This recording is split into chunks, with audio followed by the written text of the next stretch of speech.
Hey, what's up, guys? As you can see, I'm still home. I wasn't gonna be able to make it up there in time, and yeah.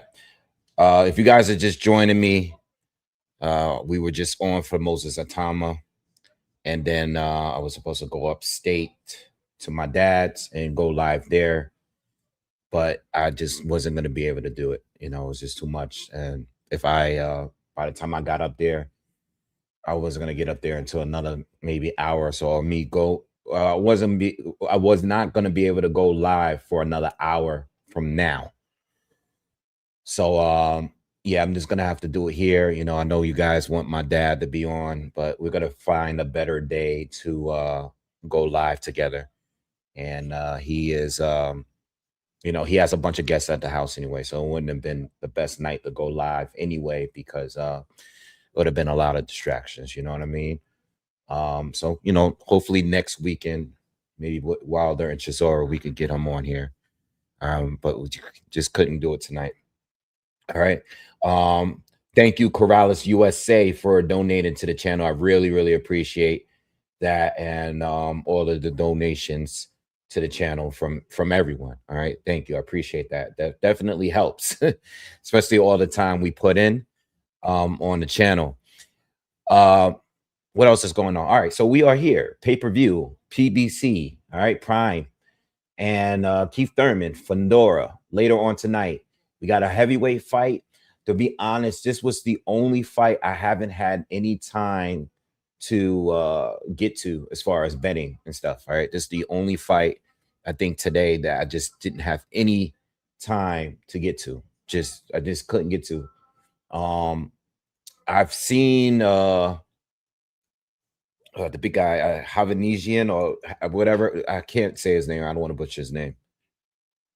I've seen him fight Gergen. I've seen him fight, but I don't know anything about his opponent. I just know that he's much bigger than his opponent. But I haven't, and plus I've never seen his opponent fight. So I didn't put any bets on this fight at all. But I don't know if you guys were watching the pre-fights, but I hit big on the last one. All right. I told you guys while I was on live with Moses that I thought it was a bad matchup for Elijah Garcia to be fighting Kevin Newman, and I was right. Kevin Newman won a decision. I didn't watch the entire fight. I thought the two of the scorecards were kind of wide for Kevin Newman, but I got I hit on a bet. I think I hit plus 420 on that. So that was a good look because some of the parlays that I had earlier in the day from the undercards of the Moses Atama card, it was a couple of upsets that I missed, that totally destroyed my parlays. But Moses, I hit big on the Moses over, and I hit on the Kevin Newman win on the undercard of this card here. So it's been a good night for me. Good turnaround for me. All right. I do have the next fight between Terrell Gausha and Hernandez.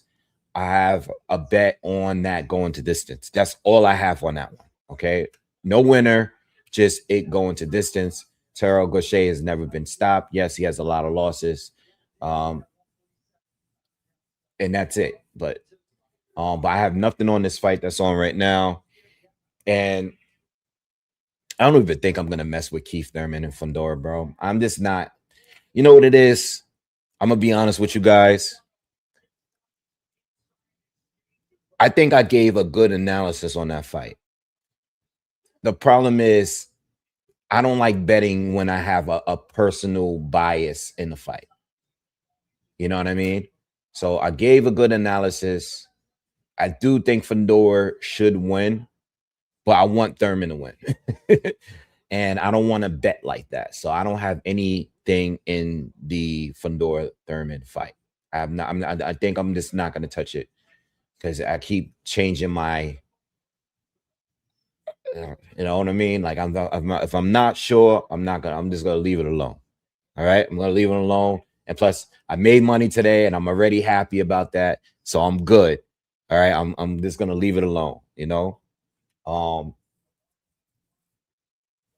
yeah, but I'm rooting for Thurman. But logically, I think Fedora wins. You know what I mean? And that's the way I'm going to keep it. And I'm going to just leave it at that. I hope Thurman wins. I believe he can win this fight, but I'm not confident enough to where I would put money down on that. All right. What else we have? We have another fight. So Yoeni Tellez and Brian Mendoza. That's the fight that I told you guys that I'm a little bit nervous on when it comes to picking fights that are last minute replacements. That was a fight that was supposed to be between Frank Sanchez and Richard Torres. All right. Not saying those guys in shape. They are in great shape. I did see the weigh-in, but that's one of those ones where I'm like, I'm not sure how good Tay is yet. Brian Mendoza, he has some couple losses. I do like Brian Mendoza. I kind of feel like I'm edging it towards him, but he hasn't looked that great lately. You know what I'm saying? But it seems like whenever Brian Mendoza wins a fight, he wins big by big knockouts. So I think I don't even know who's the favorite for that one. But I don't like replacement opponents or replacement fights or last minute fights. I don't like that. I don't really bet on those because I don't know where these guys are going to be on the night of the fight, because that's not a fight that they had a full camp for or anything like that. All right. What's up, everyone that's in the chat, man? What's up, man? My pop said, what's up, man? Couldn't make it. Sorry. We'll be, hopefully I can get him on here next week when Wilder fights Chisora. Maker, what's up, bro? Tile, what's up? Crom is back. Solution, what's happening? Low Clarity, Mr. Tong, what up? What's up, Ed Dwar? Bill Murphy, what's going on? All right.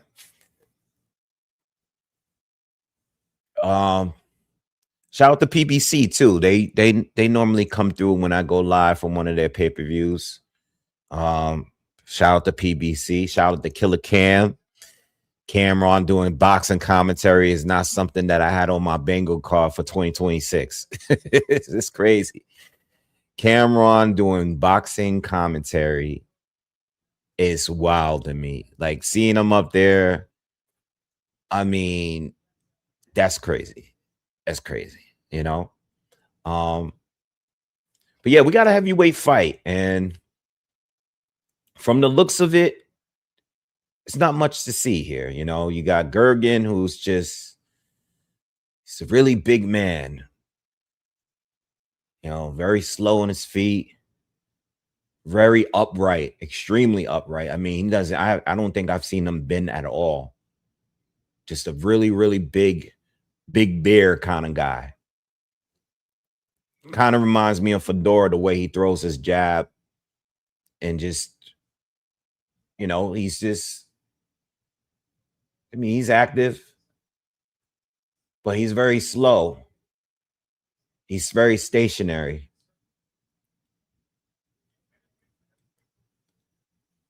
Navarro, it reminds me, if you look at it, and we're talking about two heavyweights now, but we're talking about one big guy against another much bigger guy, and a guy that's much taller, and this reminds me of what we saw from Fundora and Mendoza. This is how you deal with a guy this big. Use those angles, get low, loop those shots over the head, and I don't know. I know Navarro is an underdog, but he's doing a good job so far. He's doing a good job. This is a 10-rounder.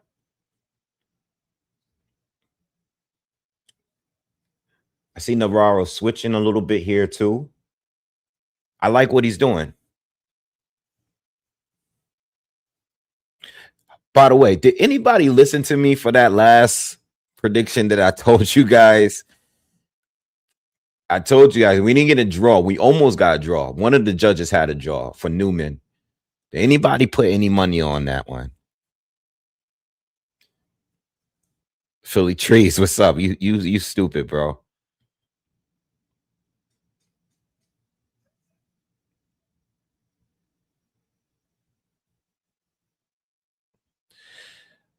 Listen. Tao, you gotta listen, hear me out. Hear me out. And I know it sounds crazy. I know it sounds crazy, but hear me out. If they were to announce that fight tomorrow, we all can have an opinion on how that fight is going to go.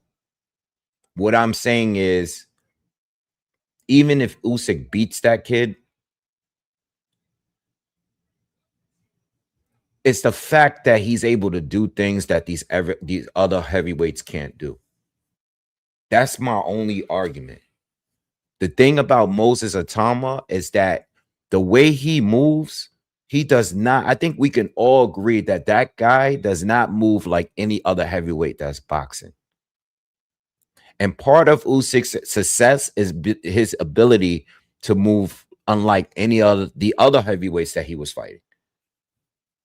So when I see Moses move that way, you know, and duck and dodge and dip and slip and counter with that amount of speed, right?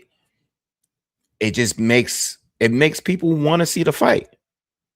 Now, I think is it too soon for him? Yeah, I agree it's too soon, but I also agree that I think he poses a different danger for Usyk. You know what I mean? That's it. I think he poses a different danger for Usyk, but Usyk has already told us that he's not interested in taking the fight. He doesn't want to take that fight. He doesn't want to take that fight, so it doesn't even matter. You know? Now, if Moses were to fight, and this is what I think. And listen, I think Frank, as much as he likes to use Usyk's name and all these other fighters' name, I think Frank wants to protect his investment in some form of fashion. I think if he really, really, really wanted Moses to get a fight up there, get him in the ring with Ajit Kabayel right now. I think if Moses were to go and fight Ajit Kabayel and stop Ajit Kabayel right now, I think there's no denying at that point that he should be fighting for a title. I think at that point, if you can make that fight happen and put him, but I don't think as a promoter, I don't think that would be a smart move. That's not a play that I think Bob Arum would do. You know what I mean? I just don't think that's a play that every other promoter. I don't even think Frank would do it.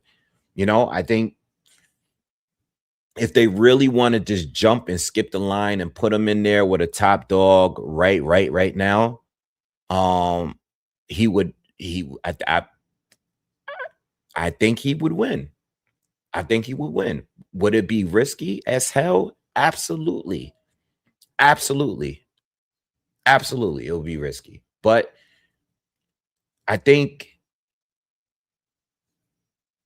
you know, them moving him slowly like the way they are is just going to get him to be more sharp. But it's going to get people to still demand him to fight all these other guys that's at the very top, you know?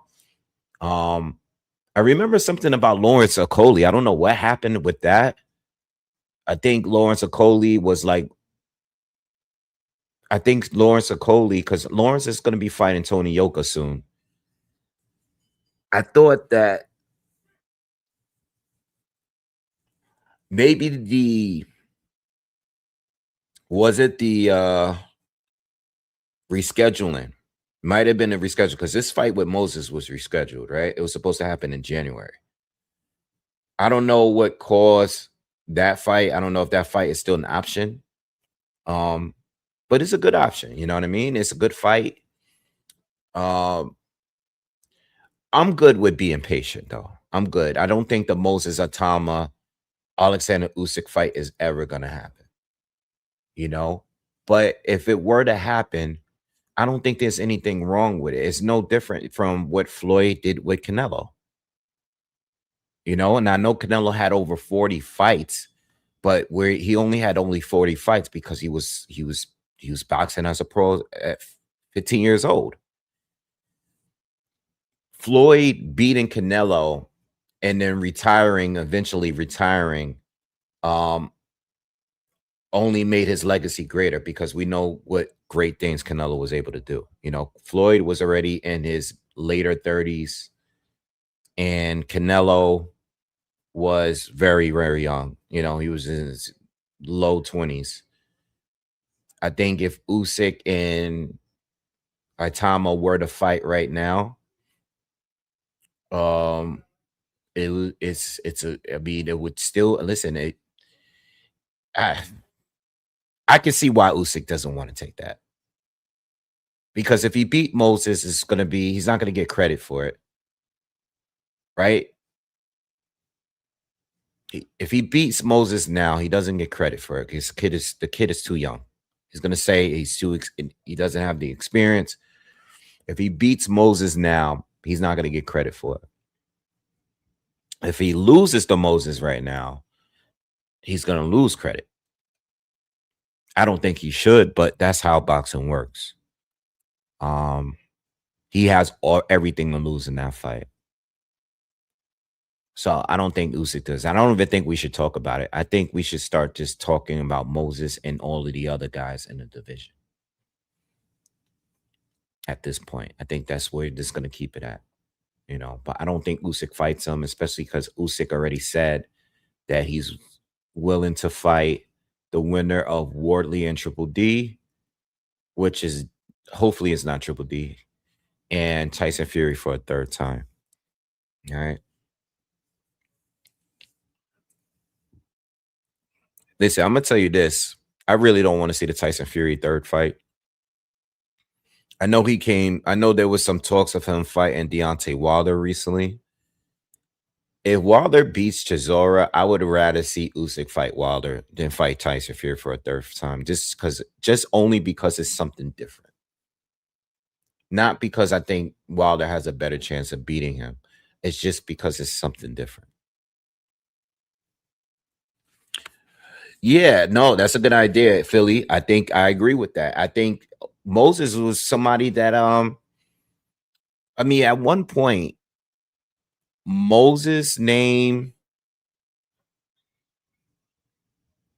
Moses' name was brought up when in comparison to Richard Torres, only because they both went pro around the same time.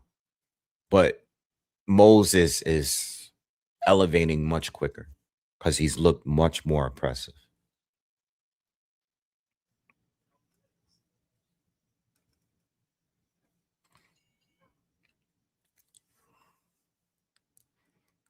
You want the third Fury fight? Oh, okay. You thought Fury won the first fight? I'm assuming.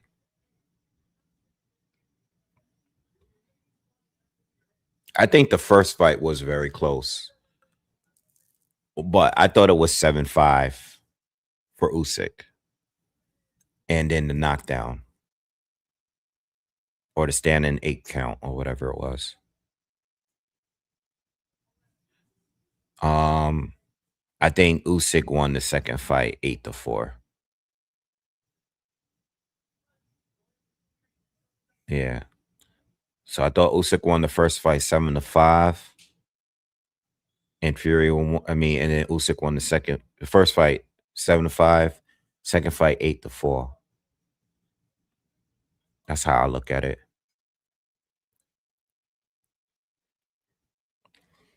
Uh, I just want to see Fury fight Anthony Joshua at this point. That's it. That's all I want, man. That's all I want.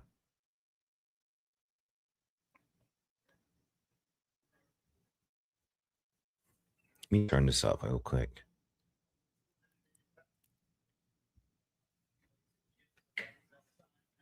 You know, not for nothing, but this is not a good fight you put on a pay-per-view.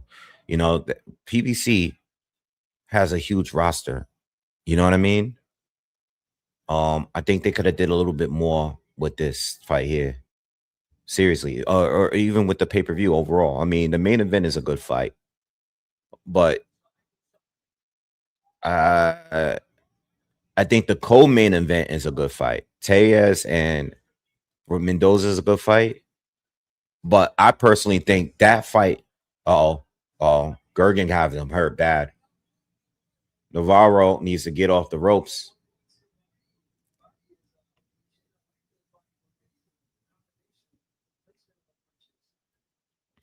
Yeah, I just don't think. I think this fight should have been on the regular card, not the pay-per-view card.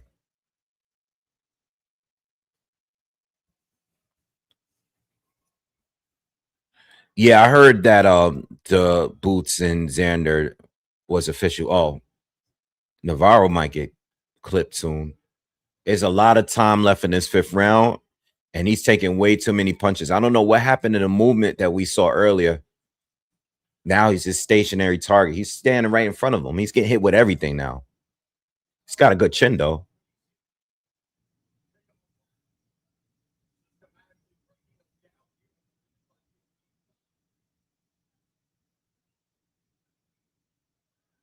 Navarro's taking too many punches, man. Unnecessarily, too.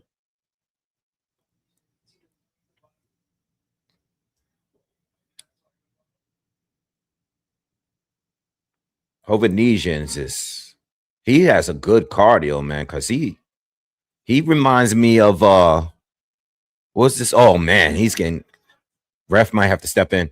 Ref gotta step in. Stop it, stop it, stop it, stop it, stop it, stop it.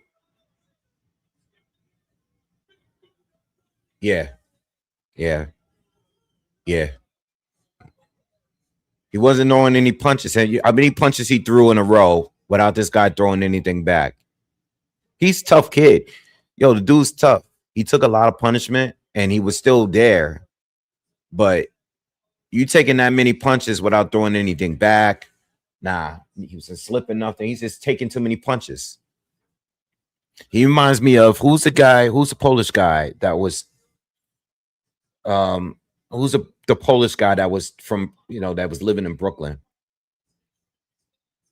That used to be on he lost to damn, he used to be a PBC guy. Big Polish guy. What's his name? Forgot his name. Yeah, Kalnaki. Yeah. Kind of reminds me of him. When he was in his prime, at least, because Kalnaki used to throw that many punches. He used to throw a lot of punches like that. Kind of reminds me of him. Remember when he got stopped by Hernandez? Man, that was so.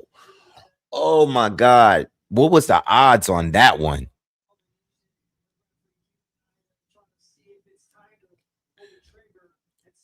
Mayoa, what's up, man? What's good?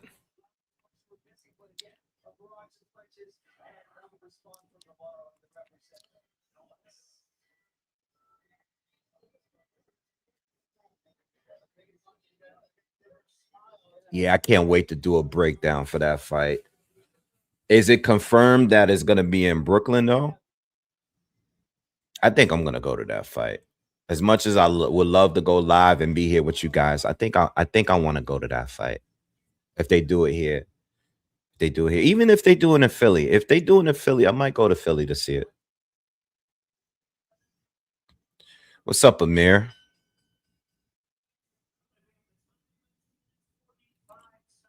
Yeah, I like Terara Manoa, if I'm saying his name right. I met him last year.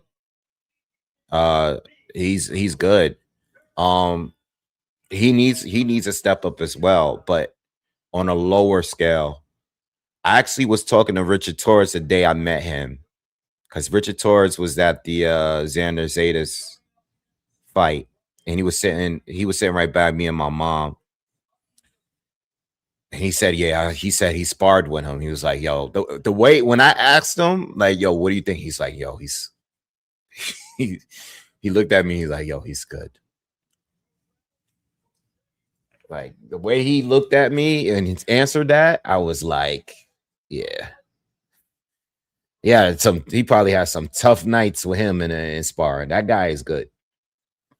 And you know what it is? It's not that I don't know about him. I just be forgetting about him because he's so low key. He's just his name doesn't really pop up much in these conversations with up and coming heavyweights, but he's been around for a minute. I did see his fight the other day. He was on what card was he on? He was fighting recently. Manoa. I forgot how to say it. Terara Manoa, whatever. But he's good, bro. He's good. And he can box pretty good. I mean, obviously he's big, he has a lot of power, but he has a little bit of athleticism to him. Definitely worth checking out. Definitely gonna keep my eye on him moving forward.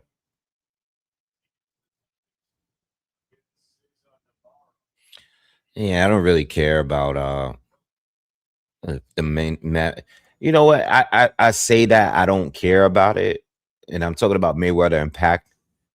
But when the fight happens, we're gonna be on here. We're gonna be watching it. You know what I mean? Um, but I mean, to be honest, I think Pacquiao he still looked good against Barrios. Floyd has looked sharp in all his exhibitions. They're both still pretty sharp, even for their age. Um, it's probably gonna be a 10 rounder, you know. What's up, Aquia? What is good? Um, what was I saying? I mean, they're both sharp for their age, but am I excited for it? Nah, we got too many good fights to be excited for with active people. You know what I'm saying? Guys, give me like 2 minutes. I'm just gonna get a grab. I have some hot coffee and I'm smelling it and I want some. I'll be right back. Give me like 2 minutes.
All right, I'm back, guys.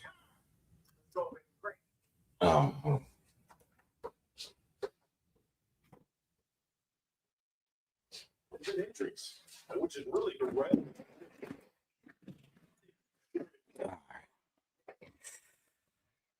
right. What you guys talking about?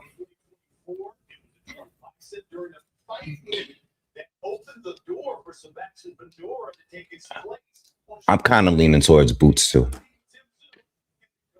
But, you know, once I start watching film and all that, I might change my mind. But I'm kind of leaning towards Boots too. Next fight is going to be Hernandez against Cashapp. Yes, please, everybody that's here, do me that solid real quick. Just smash that thumbs up for me. Appreciate that.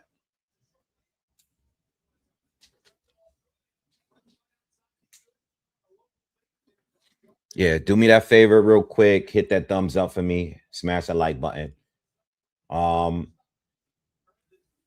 Yeah, I think this fight is gonna go the distance. That's the my play as far as bet. I didn't pick a winner. I do think Hernandez is gonna win the fight, but I didn't actually pick a winner. You know what I mean? You make more money on picking a a decision outcome than picking Hernandez as a decision winner. I just don't think he's knocking out Terrell Gausha.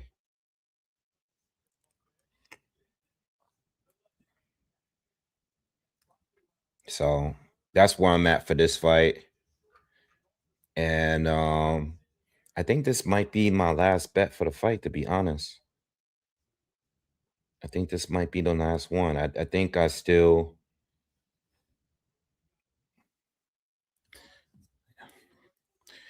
Let me ask you guys this. Do you guys think that there's any possibility? And I brought this up in my video. I know a lot of people are picking knockouts. Does anyone here think this fight between Keith Thurman and Sebastian Fundora goes to a decision?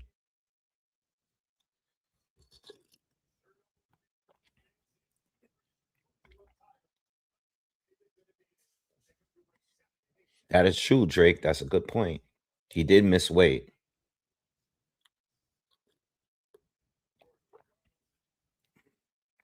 Is there anyone here picking a decision win?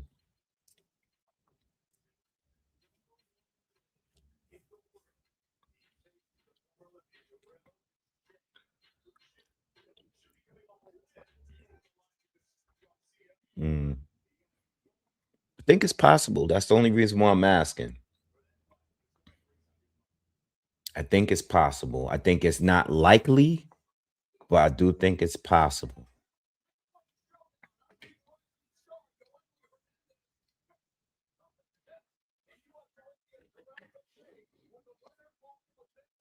Yoan Lee, Hernandez, and Terrell Gausha are both in the ring. Yeah, I did see that weigh-in. Now, Jake, I saw the weigh-in and I thought that, but I also looked at Terrell's most recent weigh-ins and he didn't physically look any different. Yes, he's a little over. And he's like a career 154 guy. So I feel you on that. But I'm also like, Hernandez is good, but I'm not really, I'm not like really ready to say he's good enough to stop Gausha. Like, I don't think he's better than Carlos Adames yet. I don't think he's better than Carlos Adames yet. And Terrell Gausha still gave him a good fight, a decent fight.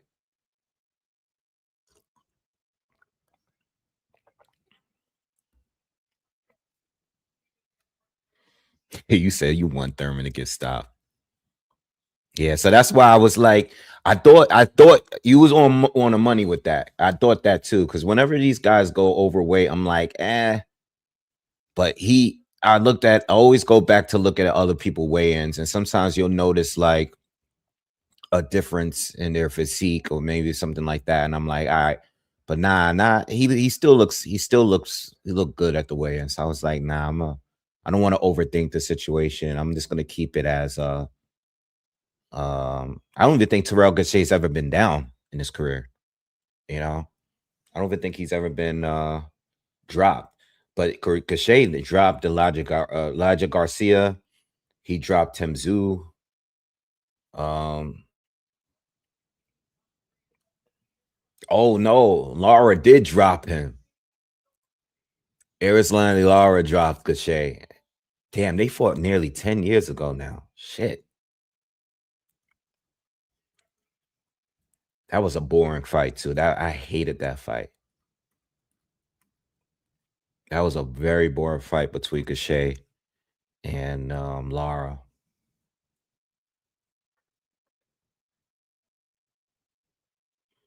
How many rounds is this fight?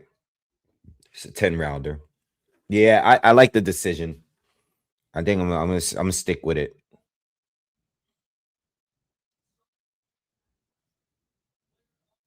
Hernandez is a big dude, though.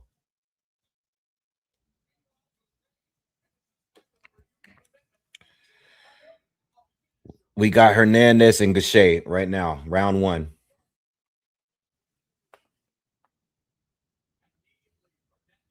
Hernandez is starting fast. It's definitely a noticeable size difference between those two. God damn. The fact that Hernandez is not at super middleweight is crazy.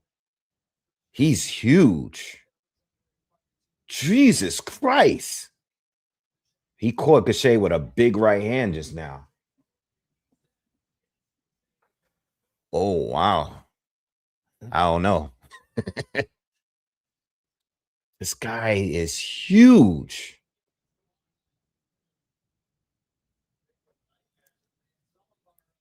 Gachet is in trouble already.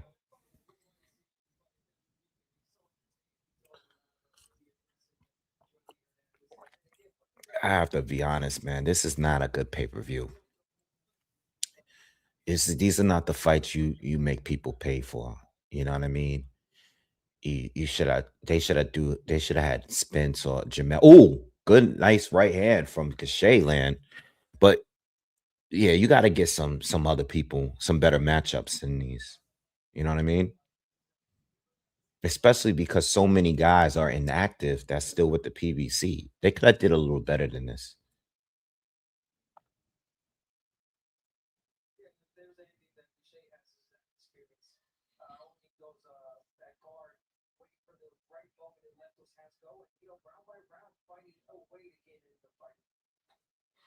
Big body shot from Hernandez lands. Cachet got to just keep the distance between these guys. That guy's too big. This guy's too big. Nice counters from Goucher, but this guy's just clobbering him. Like he's trying to stop him now. Well, I don't think I'm gonna hit this one. He's too big. And the thing is with Hernandez, he doesn't have to box. He doesn't, he could just, Gachet can box and counter, but it doesn't matter if this guy's just clubbing at you. He's huge. Yo, this guy looks crazy. Yo. Gachet's gonna get stopped. Gachet's gonna get stopped, man. Unless this guy gets tired.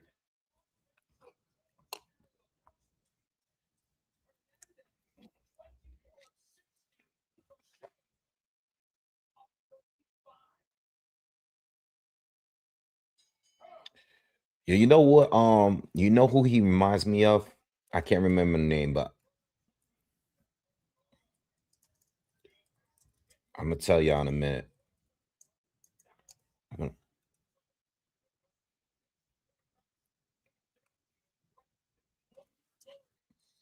Showing Sebastian Fundora. He reminds me of, damn, I can't find it. Unyesquez Gonzalez. You guys remember him? The light heavyweight. He fought who did he beat that put him on a map? He fought John Pascal, but he lost that. Where's that guy from? Was he from Cuba? He's like a big, muscular, light heavy. That's what Hernandez reminds me of. Who did he beat to get put on the map, to get noticed though? Because then he started losing to a bunch of people. Oh, you know what? I think what it was is that he fought John Pascal, and I think a lot of people thought that was a robbery because had never seen him fight before the John Pascal fight. That's what this guy reminds me of a little bit.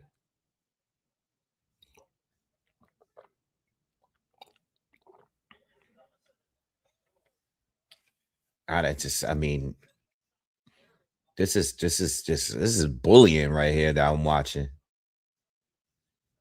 And, and Terrell Gausha is not even like a puncher like that. So he can't really even do anything to keep this guy off him. I mean, he's durable and he's keeping them hands up, but I mean, this guy is just a monster, bro.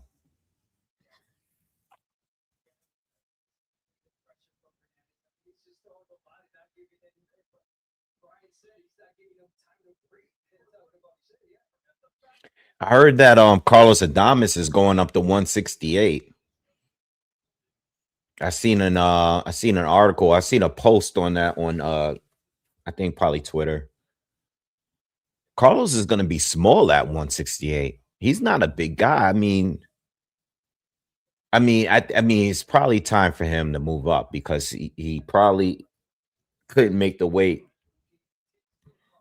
He probably had a bad weight cut going into when he was originally supposed to fight. Um, who did he just beat the other week?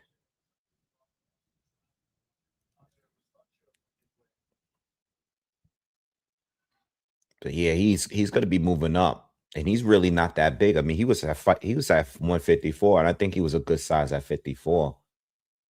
But at 168, he's gonna definitely have a size disadvantage in that fight.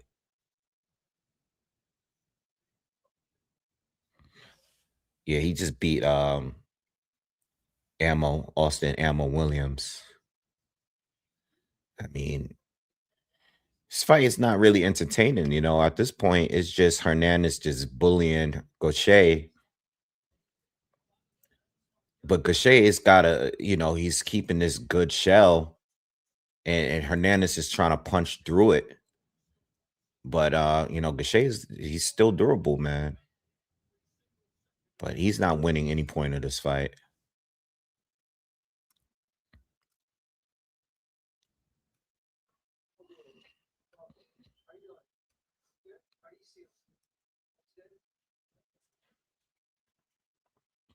Hernandez does look like LeBron a little bit.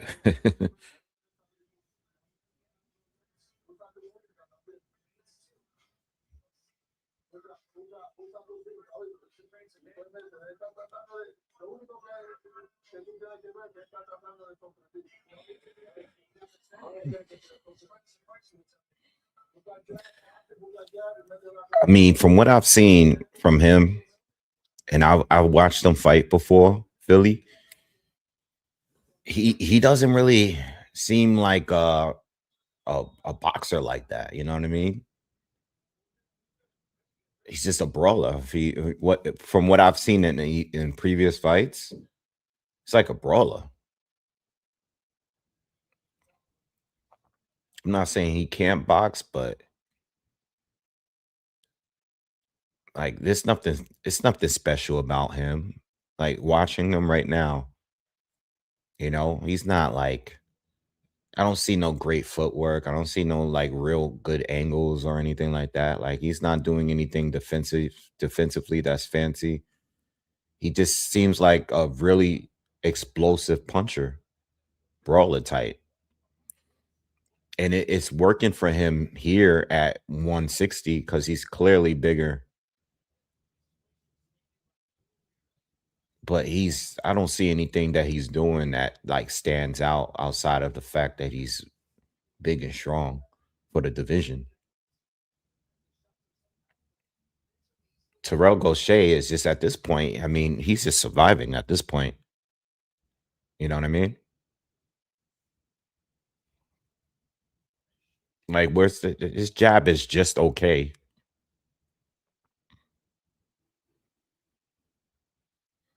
Shay's taking a lot of damage, man.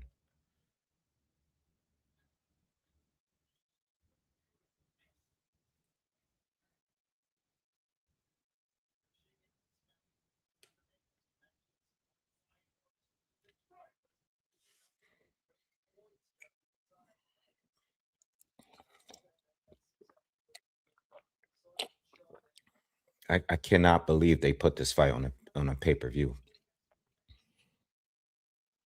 Like, what's going on over there, man? I can't believe they put this on a pay-per-view. Like, who what were they thinking? Oh, nice exchange from both, but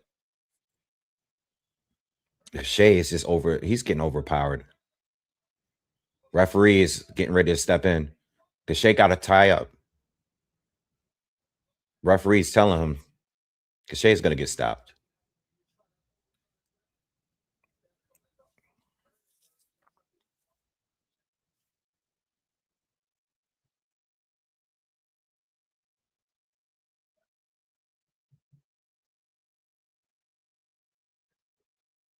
It's funny because you watched we was talking about the weigh-in earlier. And when you see them at the weigh-in, obviously Shay is the one that was missed weight. And you didn't, Hernandez didn't look that much bigger than him, but like look at him now. Like I'm curious to know how much he weighs like right now. The ref is gonna stop this after this round, I think.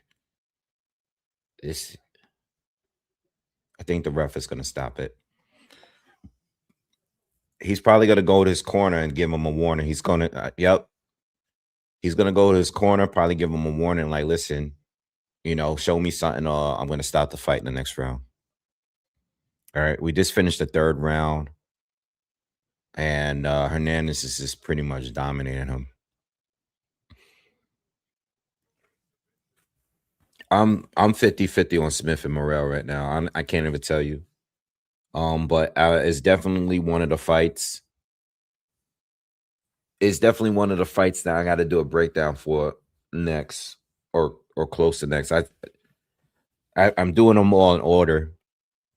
So I think the next video I gotta do Tyson Fury and Arslan Beck. I gotta do Conor Benn and Regis Prograis.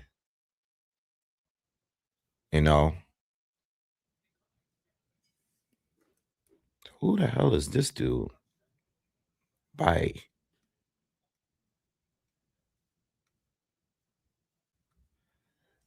Yeah, I gotta do Fury and Arslan Beck and Conor Benn. I gotta do that. And Regis Prograis. Even though we pretty much know what's gonna happen with Conor Benn.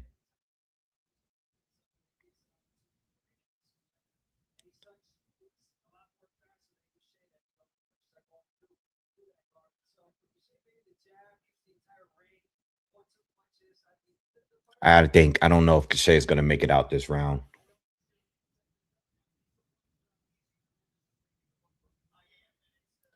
Here we go. Hernandez is all over him.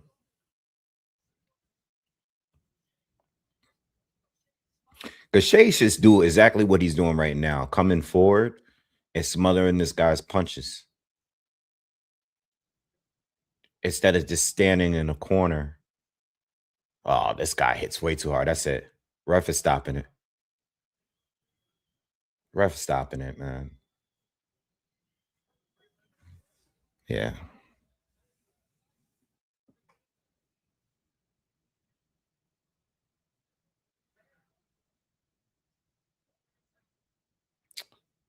I mean, it is what it is, man.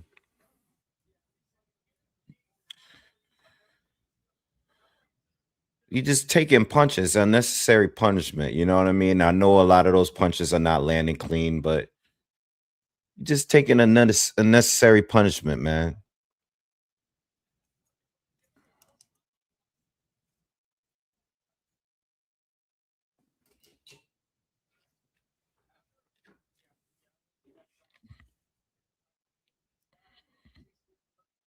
I'm not feeling Makhmudev, and I'm not. I don't think Makhmudev has any chance against Tyson Fury.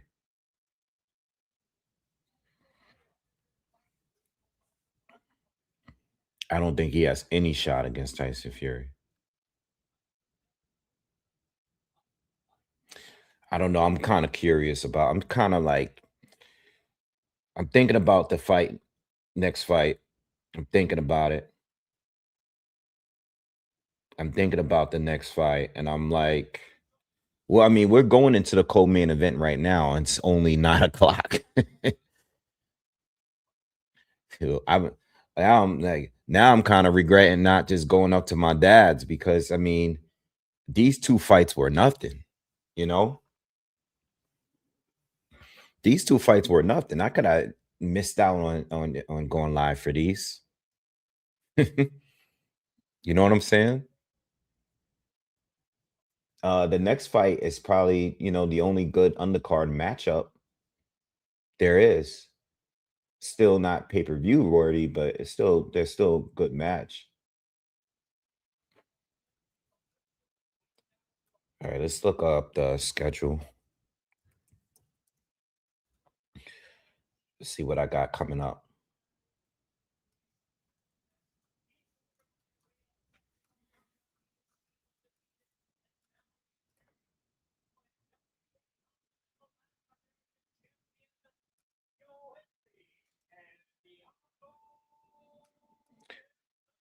Nah, that referee has been around for a minute and he has been involved in some premature stoppages.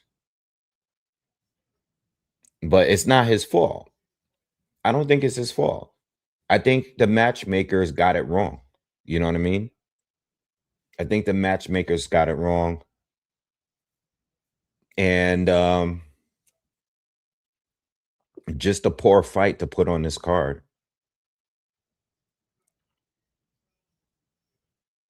And technically he still ain't really knock him out. He didn't even knock him down. He's just overpowering him. And Terrell really he didn't have a response. You know what I mean? Um so next breakdown, I already did Wilder and Chisora. That's already out. Next breakdown, I will probably do I'm gonna take a peek at the Tim Zoo opponent, Dennis Nurja, just to see if this even worth doing a breakdown for. I probably will do it. I probably will do something on that. I'll take a look at him tomorrow and I'll put something out. Uh I'll probably do a breakdown for Caroline Dubois against Terry Harper. That's a pretty good female scrap. And then Fury, I have to do the Fury Makhmudov card. And then I'll probably do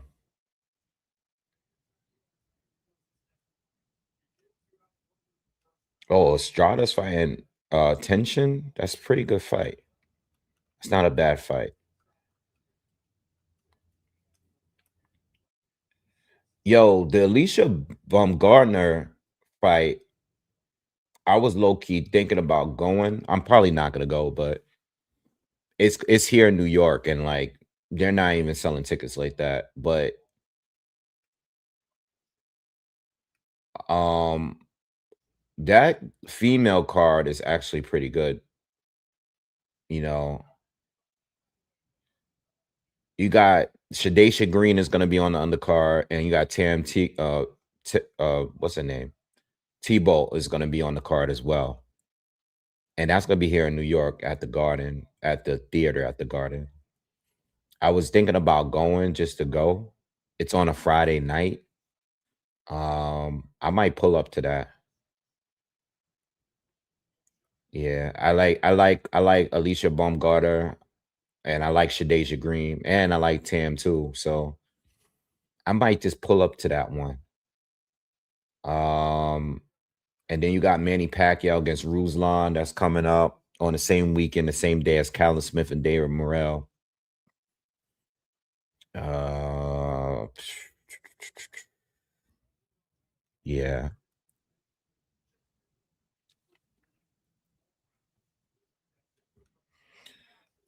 Baker says, who's the most underrated right now? Who's the most underrated? Um,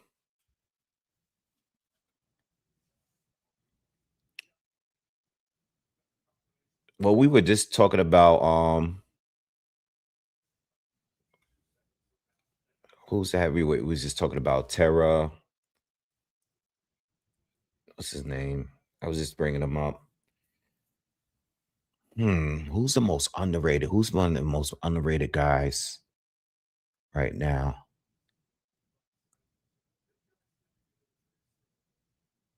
Uh I don't know. Ask me, give me a name. I don't have a I don't really have like I don't know. Spence as an arrow?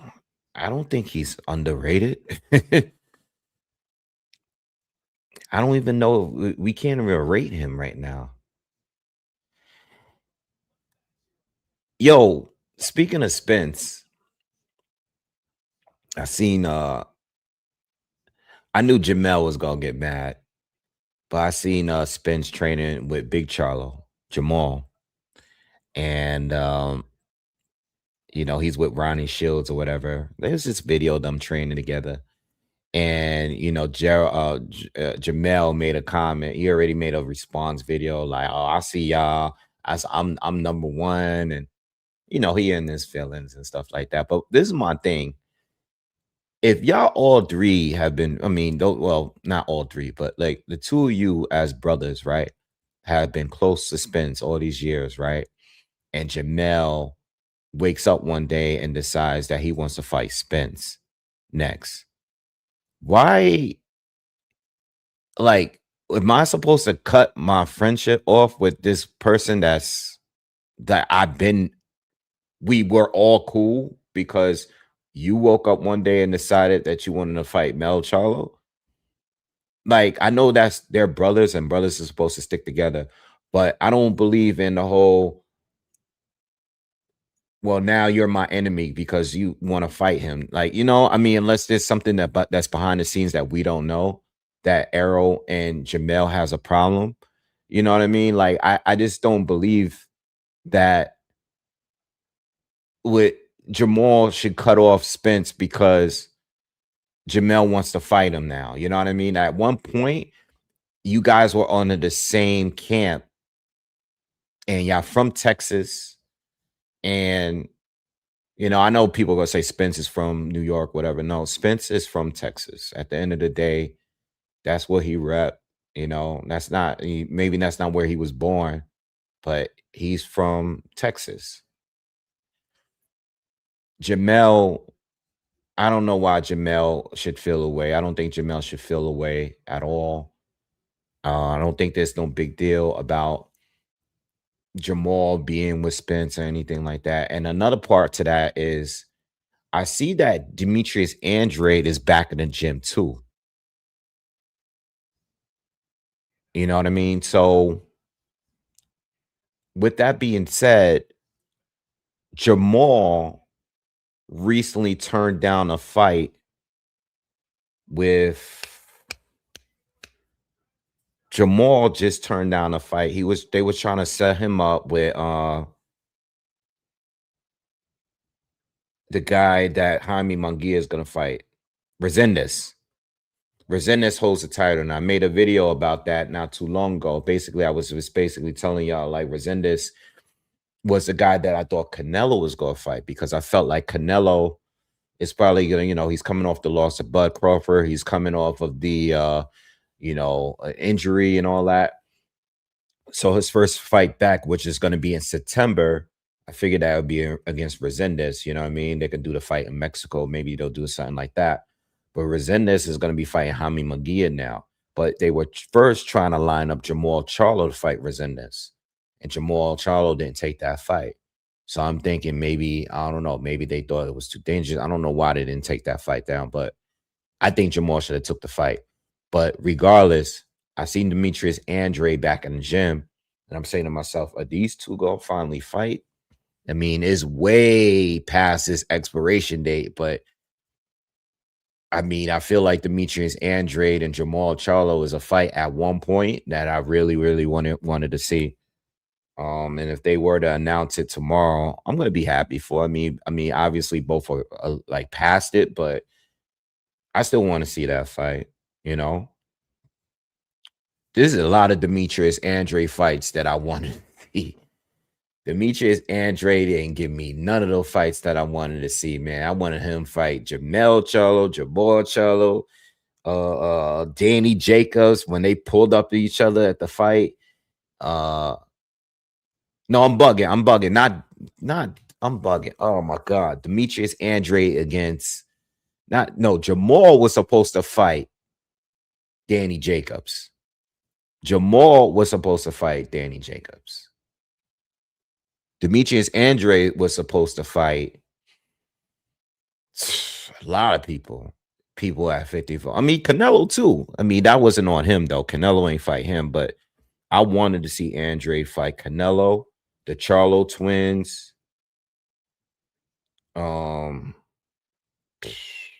Who else was out there? Who else was at 60? I would have been cool with Chris Eubank. There's a lot of people I wanted Andrade to fight. I just can't think of them all right now because by the time he got to 168, I mean, that was just like way after the fact. Oh, Triple G. Yeah, I did want to see that too.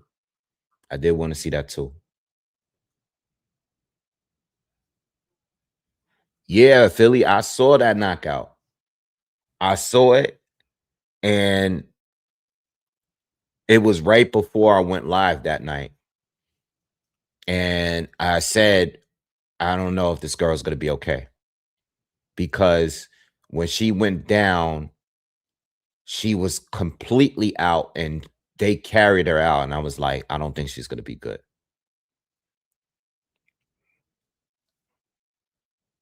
Yeah, yo, back then when it came to Jacobs, because like Jacobs is my guy and the twins those are my guys too. So I was like, yeah, no, she's in a coma. No praise to her for real. But yo, when Jacobs pulled up with Jamal like that, yo, Jacobs. One thing, Danny Jacobs, man, as classy, as nice as that guy is, he turned straight into Brownsville mode in that video. He's like, ooh, I've been looking for you. Yo, Jamal, I feel like Jenny definitely won that little exchange because Jamal, he looked very uncomfortable, and Danny was by himself. Danny was all by herself, and it felt like the pressure. Like you saw his aura. Like if you watch anime, you know they be having an aura around them. It's like Danny's aura was like all the way up to the ceiling, and Jamal's aura was like he barely had the glow. Like man, that was one of my favorite like in the ring moments. Even the moment when I was just watching it the other day. I just was watching when Paulie and remember when Paulie, oh, she is out of the coma. Okay, good. When Paulie and Keith Thurman was going back and forth. I just watched it the other day, and that was another one of my favorite outside of the ring moments. Just because Thurman, Thurman was full of energy, and you saw him back then. He was just like calling. He was looking. He was even before he called out Paulie. He was in front. He's like, yeah, I see Paulie back there. He's like, and then he started the whole "Don't duck me, son" thing. And then The way Paulie was able to turn that shit around real quick. And he's like, look, you from Brooklyn. He's like, I'm a prize fighter. He's like, you get that money up. He's talking at a money talk, but look, you got everybody looking at me, and this is supposed to be your moment. It's supposed to be now everybody's over here looking at me. And I was like, oh man, he had Thurman. Thurman didn't even know what to say at that point. That was a good moment too. There's always like a lot of good chat. So too bad no fights happened after that. Cause I mean, I didn't want to see Thurman and Paulie at that point. Paulie, Paulie was still getting some fights in, but Paulie at welterweight was unnecessary. It was just unnecessary. Paulie Malignaggi at 147, like, nah, I'm good. Sean Porter, Sean Sean Porter beating Paulie Malignaggi that night was one of the most abusive like beatings of a top fighter, right? Like Sean Porter looked like Mike Tyson in that fight. I remember doing a breakdown and a reaction video, or not a reaction video, but a post fight review. Sean Porter looked like Mike Tyson in that fight, like exactly like Mike, like old school prime Mike Tyson in that fight specifically, not in anything else.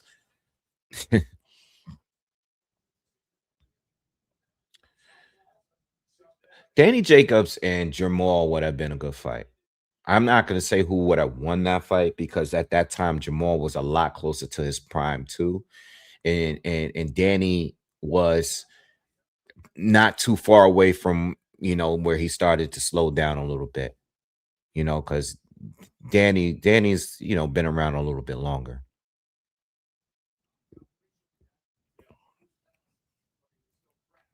Yeah, I wanted to see Jamal and Crawford fight too.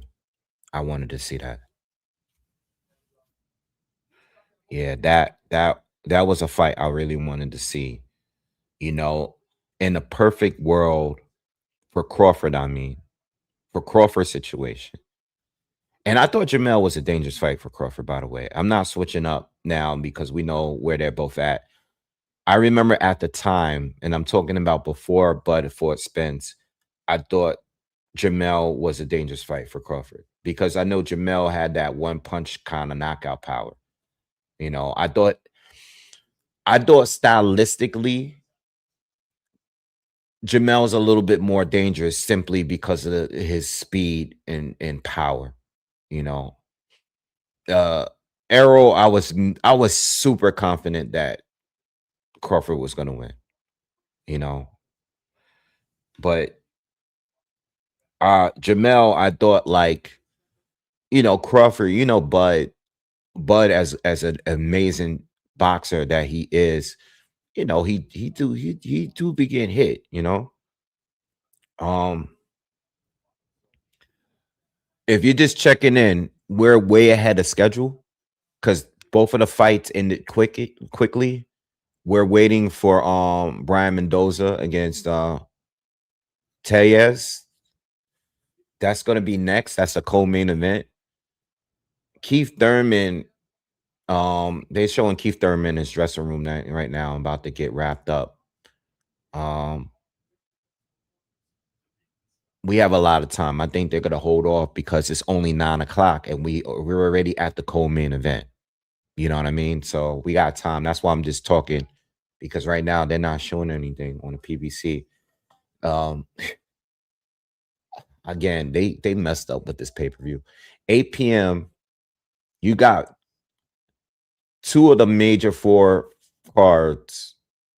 Two of the main four fights are already done within the first hour, which is crazy.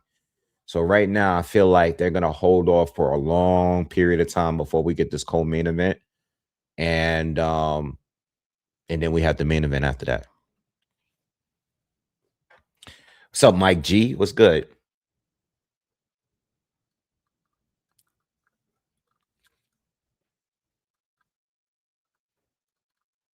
Yeah, so what I was saying though, in the perfect world, Crawford, if he had did it in this crazy order, because I know he fought Madrimov, but let's just say in the perfect world, Crawford would had fought Spence, became undisputed, fought Jamel Charlo at 54 and became undisputed in that fight if he won, and then move up to fight Canelo at 168 and became undisputed again. That's crazy.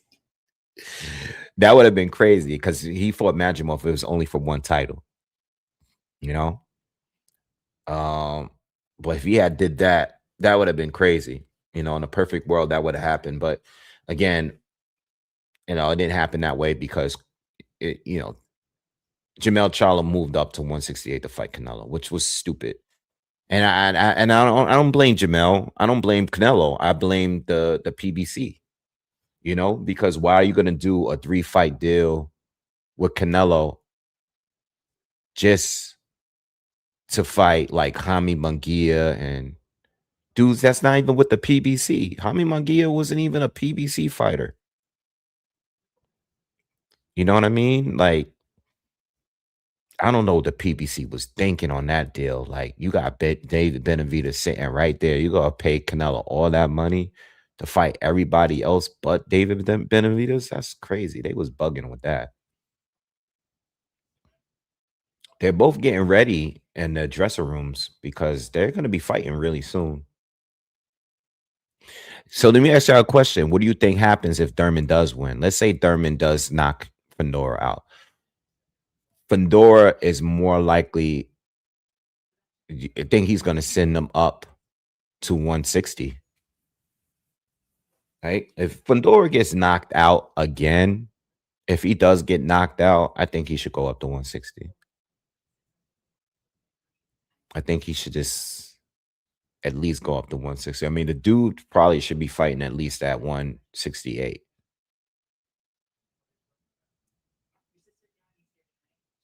Fit, don't make me throw up.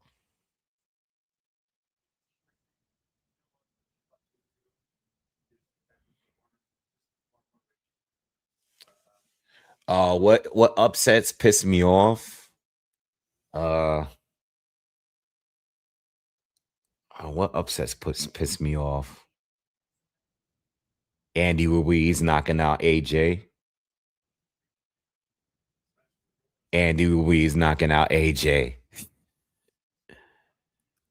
Charles Edward Cheese is in the building. Sup, kid? Thank you very much, man. Always. Thurman will be the victor. It is written. All right. You've been kind of wrong lately.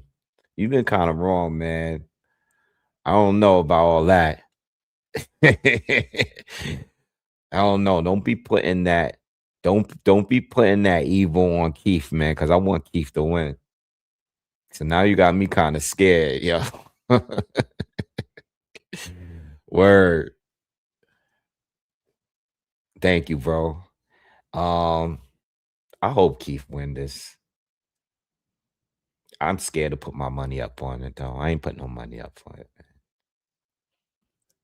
I'm not confident in my pick. No, we at 9 o'clock. We're at 9:22. The main event, I don't know what time the main event is gonna start because they're already had a schedule right now, and they're just I mean, they look ready in the dressing room, but I mean it's still really early in the night. You know what I mean? It's very, very early, you know. Uh yeah, I don't know. I can't say what upsets. I can't think off the top of the head what upset like pissed me off though. Um I can't think of what like really I you know I gotta really think of people that I liked because I would only be pissed off if I'm like a big fan of them and they lost. So I would have to think of fighters that I really, really liked, right? Um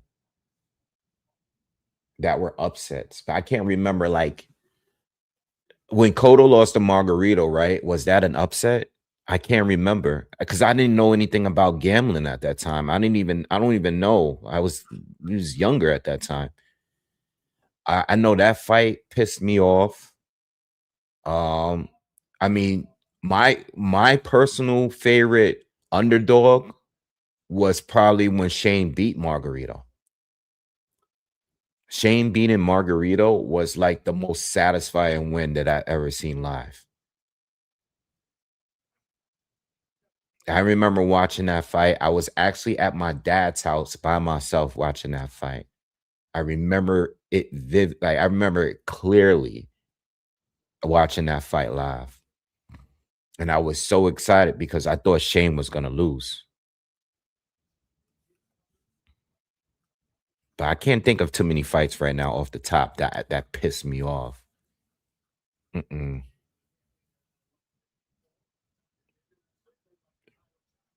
Daniel Dubois knocking out AJ, that pissed me off because I still complain about that every week on here. I hate that. I hate the way that AJ lost that fight. I'm still pissed off at him for that.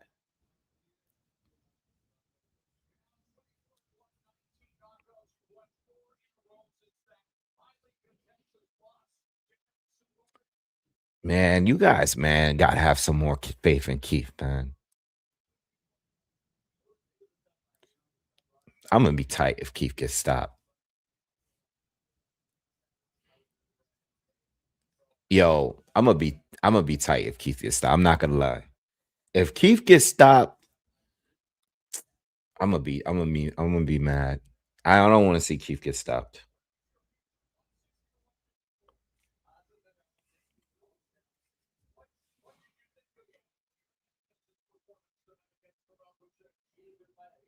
Atama KO was crazy, yeah. I think, y'all asked me something about like who's underrated. I mean, he's obviously not underrated, but I think he's underrated going to this fight. I think people written off what's his name? Nakatani.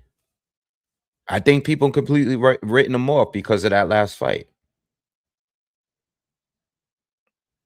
I think people just think he's gonna easily lose now because he looked bad in that last fight. I think like everybody's talking like, yo, Nuez is gonna knock him out easy. Like, I think people are underestimating him, bro. I'm not saying he's going to win yet. I might on my breakdown, but I think people are totally underestimating him because of that bad fight. And we all know Inoue don't even fight like that dude. Like, that dude just was way too. That dude was just way too strong, man.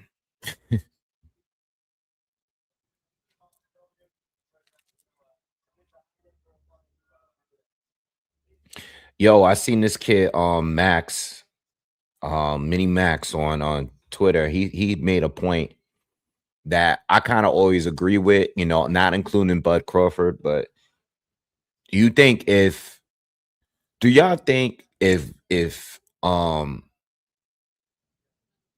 Kell Brook never fought Triple G, do you think he would have beat all the other welterweights that was there at that time? Not including Blood, because he was at 140 still. Not including him. He came later. I'm talking about everybody else that was there. Pacquiao was still boxing. You had Ugas, you had Porter, you had Spence, you had Thurman.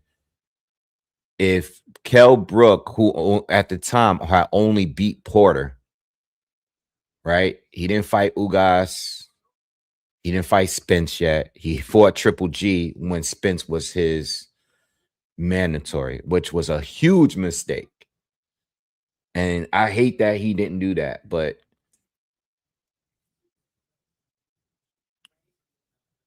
I think he would have beat Thurman for sure. He would have beat let me not say for sure, but I think I always said on this channel that I think Kell Brook would have been like a kryptonite for. I think he's just the wrong style for Keith Thurman. Two people that I thought would have the wrong style for Keith Thurman was Spence and Brook. I think Spence's style was all wrong for Keith Thurman. Spence would have stopped Keith Thurman, and he would have stopped Keith in his prime. Maybe that was a bad fight for Keith Thurman. And then I think Brook and his like movement, his clean 1-2 would have been a problem for Keith as well.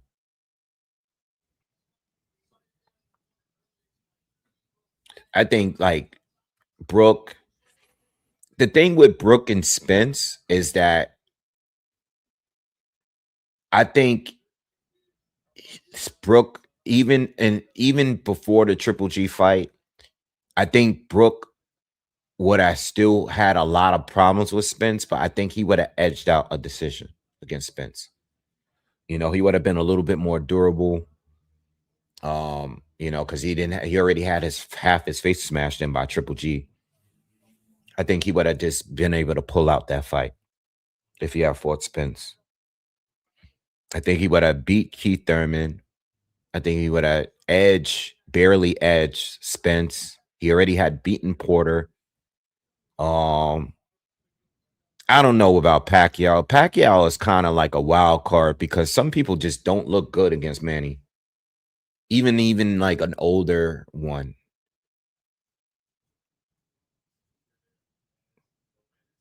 Yo, in this Tellez, they showing him getting ready to come out. Who y'all got for this fight? Who you got, Tellez or Mendoza?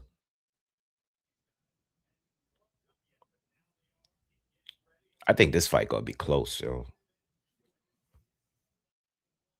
I think this fight gonna be close. I mean, Mendoza, one thing about Brian Mendoza, right, is that like he been taking his losses and everything, but when he wins, he stops his opponents. Like he lost to Tim Tszyu, he lost to Boachuk, but he stopped Fundora and he stopped Jason Rosario. You know what I'm saying? Tellez, I'm still like, I don't even really know how good he really is, right? I think I'm going with Mendoza. Wait. Let me see. Let me. I think I'm gonna throw a little bit of money on Mendoza, real quick. I don't know, man. Uh,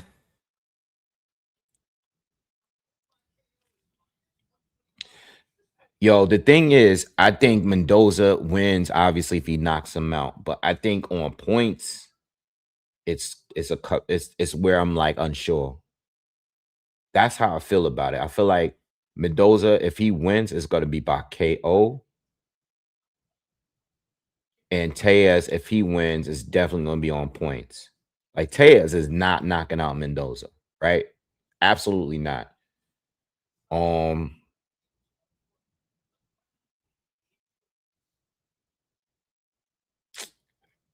Tough call. I can't believe Mendoza is you get plus 245 if you put Mendoza on the money line. I think I might go for it, bro.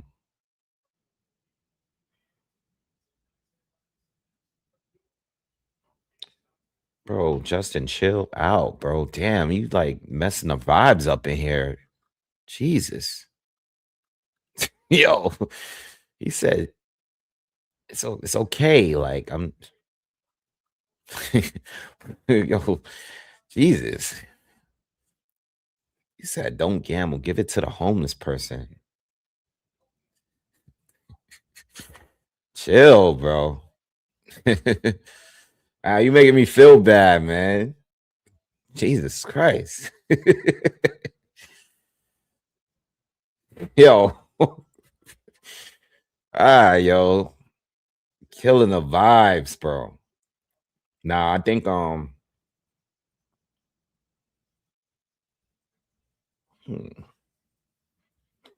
think Mendoza. I'm gonna go with my guy Mendoza, man. I'm gonna put a little bit. I'm gonna put a couple dollars down on Mendoza. I think that's what I'm gonna do. And for Hmm.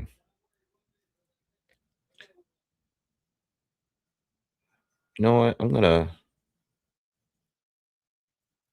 They're about to start, y'all. I think I'm gonna put a couple dollars on a draw. Let me see if I get lucky tonight. I don't think there's been any draws today yet. No, I'm not listening to him. I'm joking. I'm just joking around.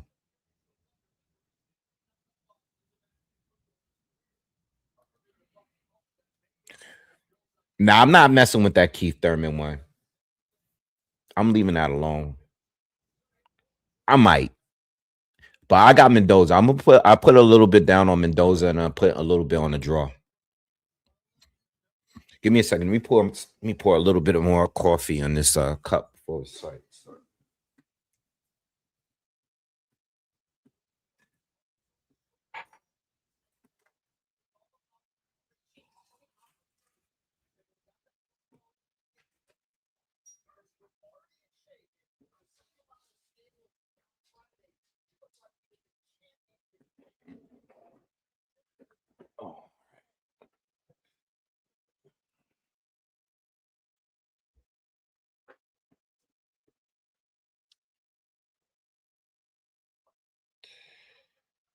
I didn't. You know what? I never got around for watching that Stevenson Beasley game.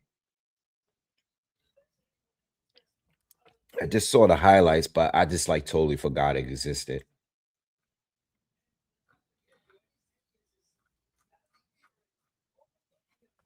I hope Mendoza win though. I like Mendoza.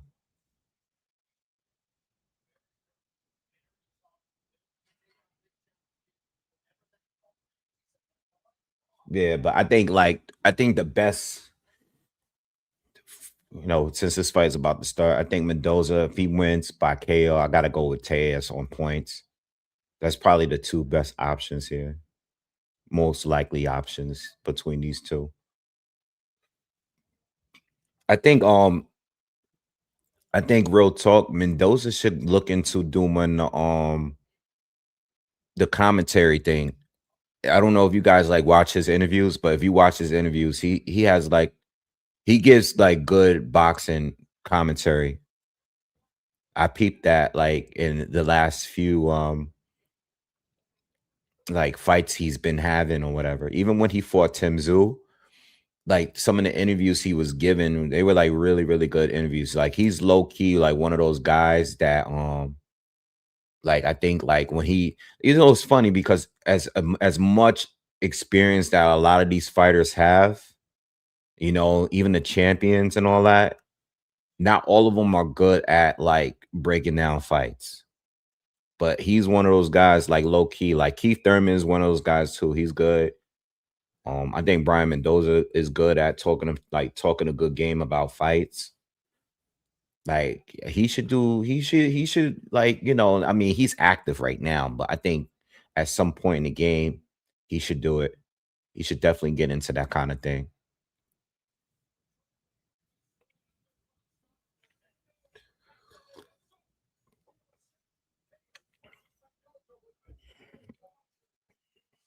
He actually got this mug on my first trip to London. Normally when I travel anywhere, I pick up a coffee mug in a shot glass. Fight is about to start now, not the main event, but the co-main event is starting right now.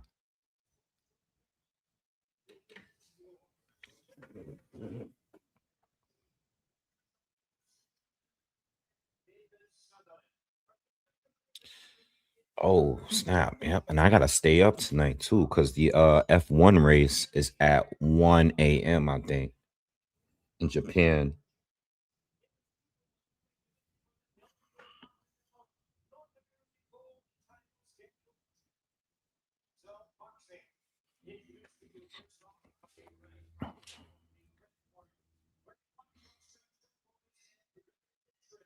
That's a fact, Luther.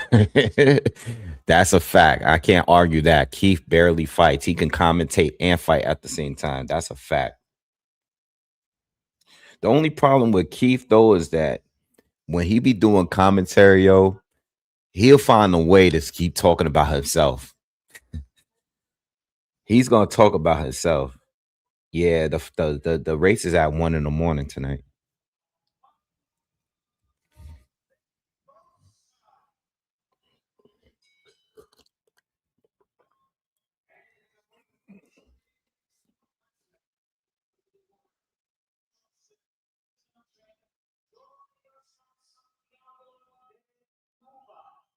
Santiago.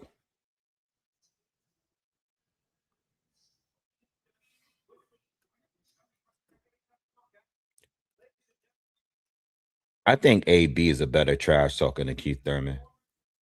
I'm talking like prime AB. I'm talking about like, like when he was on his A game, like I'm talking about like when he fought Paulie Malignaggi and all that. Prime AB is a better trash talker than Keith Thurman. There's not too many guys out there that has like like Adrian Broner in his prime. It's nothing you can really do about that. All right, round 1 is about to begin. Let's get it.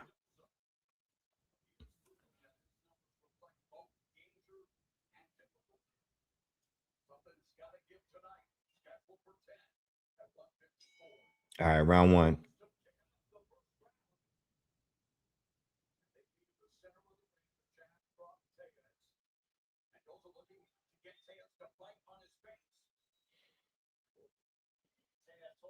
It's gonna be a chess match. I see a lot of feints from both. These guys look like they cousins.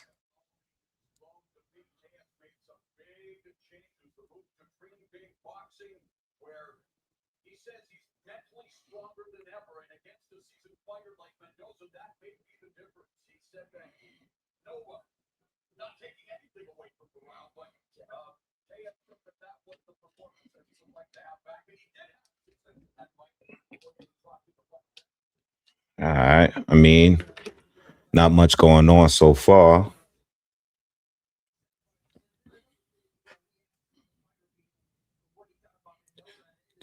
Little pity pat jab war here.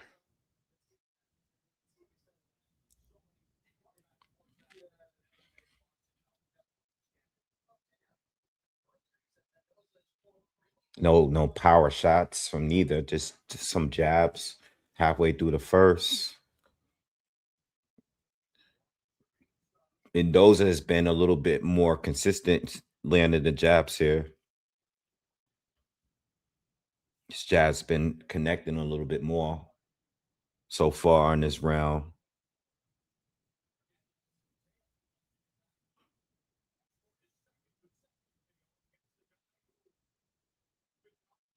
Harvey Dock is the referee.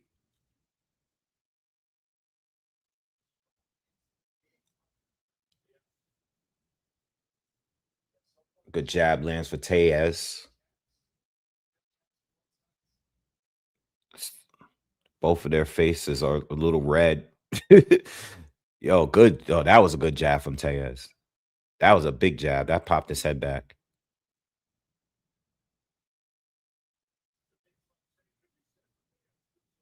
Yeah, they both just connecting with jabs.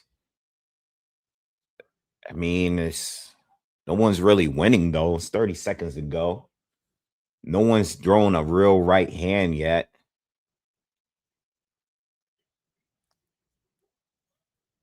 But it's the first round, and this is a 10-rounder.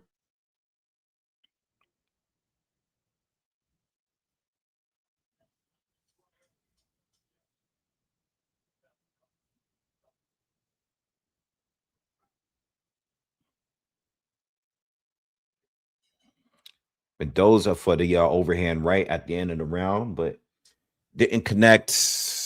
I mean, I don't even know how to score that. I don't know how to score that round. That's like a 10-10 round. Is this like nothing? No one's really in control of the fight.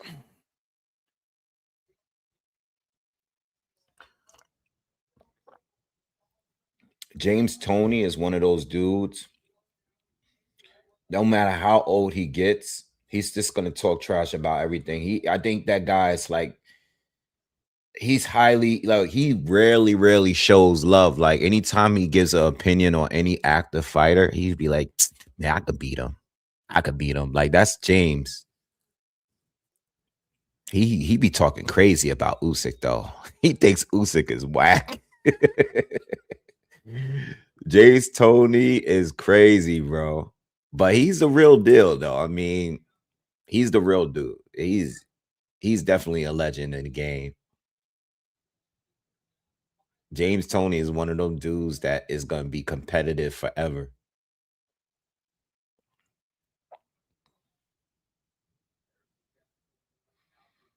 I don't think the people that's boxing today are great trash talkers, though.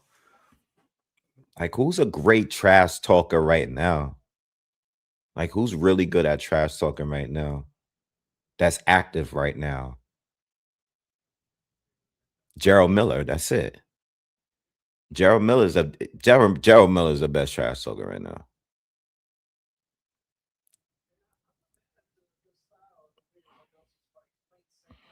Good combination from Mendoza. Nice right hand to the body, and he connects with a left hook.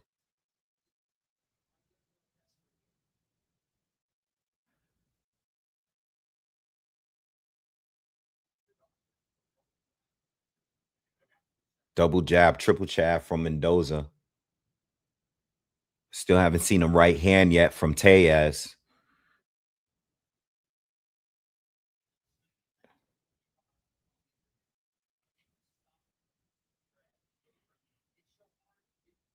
Oh, good right hand to the body from Mendoza. I heard that one.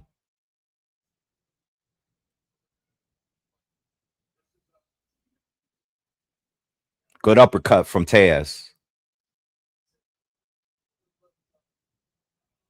Good right hand from Tellez. He caught him. Those are kind of lunged in with that right hand there. He paid for it.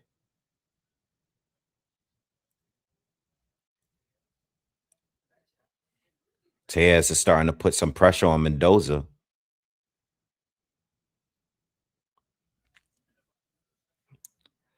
Yeah, Tyson Fury definitely has his moments. Seeing these guys' faces starting to get marked. Well, Mendoza's face is really red, and Tellez already has like he has like a scrape on the left side of his face.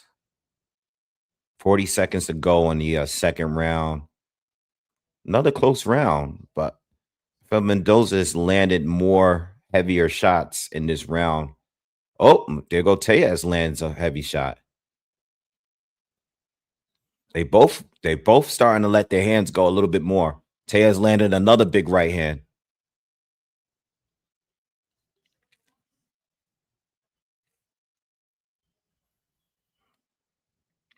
The close round again. 10 seconds to go. This is another swing round, in my opinion. A lot of back and forth between these two in these first two rounds. Second round was a good round, though. Tellez might have edged it. Oh, man. He said Clarissa. Come on, man. Clarissa is a trash talker, though.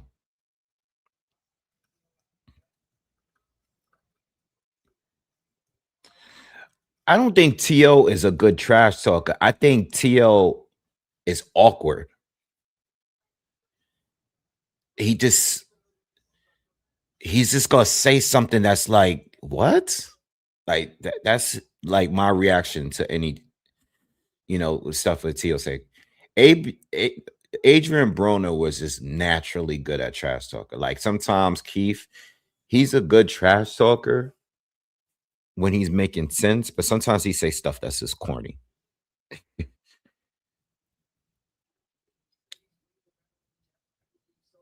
T.O., do I think he has CTE? I don't know. He's a little off though. I always say that, like he's a little loony.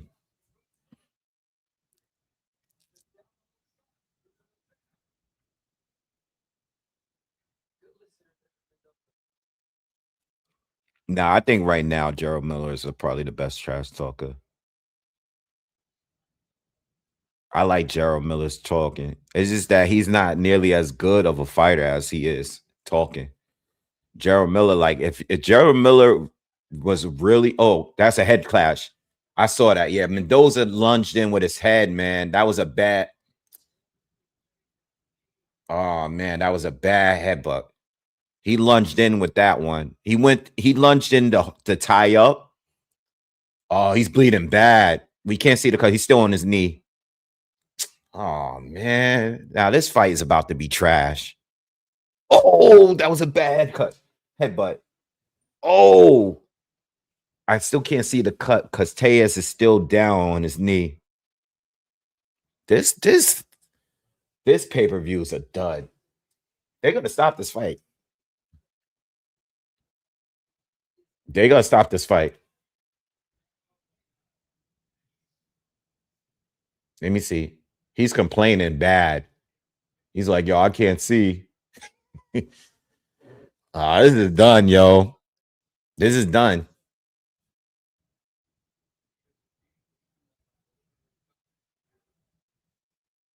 This they can't because it's only been we're only in the third round.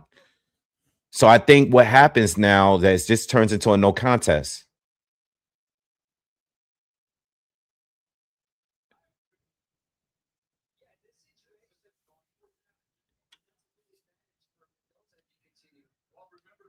Do they score it? If they continue to fight, it's a huge advantage for Mendoza. I can't see the cut. Is it a cut or is his nose bleeding? Oh, look at the blood. They're showing the blood on the mat. Yo. Nah, he can't fight. Nah, it's over. Is it his eye or is it his nose?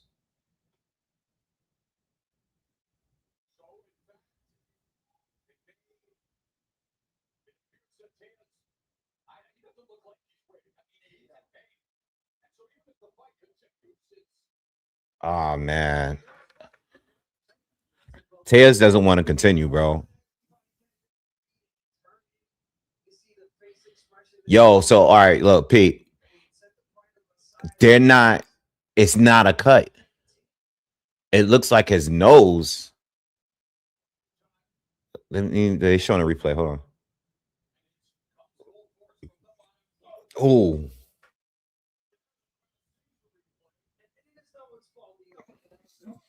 it should be a no contest, man. It's too early in the fight.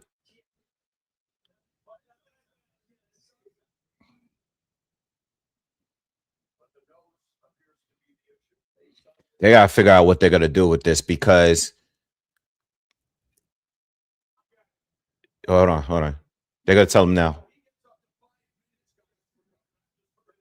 All right. So he gets up to 5 minutes of recover. His nose is done. Yo, you saw that blood on the mat? Yo, my man is washed, though. I mean, if they're gonna continue fighting, Mendoza is Mendoza. Mendoza. I mean, I don't know. I mean, like, bro, he's good. They cleaned out his nose. They gave him the time. Yo, bro, Mendoza. I mean, at this point, he can't lose this fight, bro. I mean, you're fighting a hand. I mean, the man is basically handicapped at this point. He's handicapped at this point. I mean, I don't know if he has a fracture, but the amount of blood on, I mean, that was bad.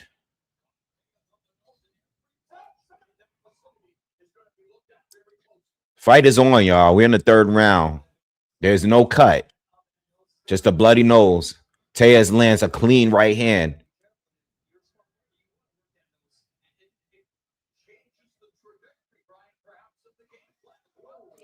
Mendoza landed a clean right hand there. Stumbled Tejas back. I don't know, but I feel like the energy is different now that that happened. I feel like both of them are high energy now.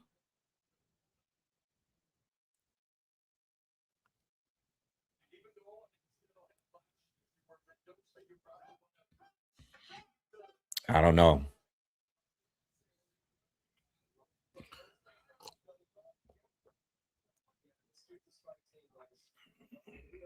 All right. We got a minute left in the third.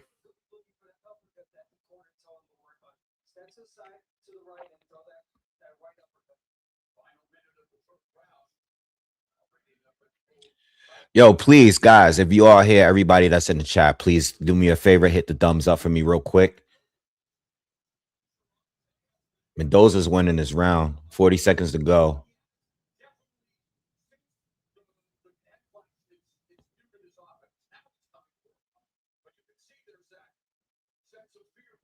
Yeah, it is a sense of, the commentary is right. There is a sense of fear now because of that nose. Tejas is more concerned about getting hit in the nose more than anything.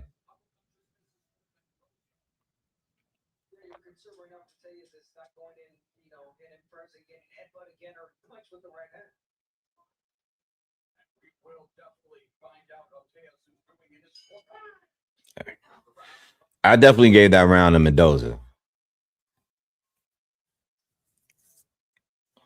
This guy, man. This guy, Tejas, man, is some trouble, man.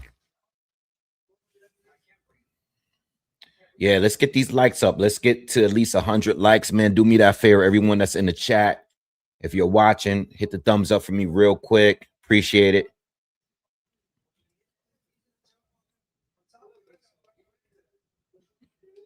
Nah, he's not the American Josh Warrington. Josh was on a different level. Josh kept just ramming him, this dude Lara, in consistently over and over again. That was a whole different fight. He said Tejas is saying he can't breathe. Yeah, this is a bad look for my boy. I mean, again, Mendoza, you fighting him on a handicap. There's no reason for you to lose this fight. I mean, oh, that jab, he just caught him with a good jab that popped Tejas' head back. Yeah, like Mendoza working that jab, right hand to the body connects.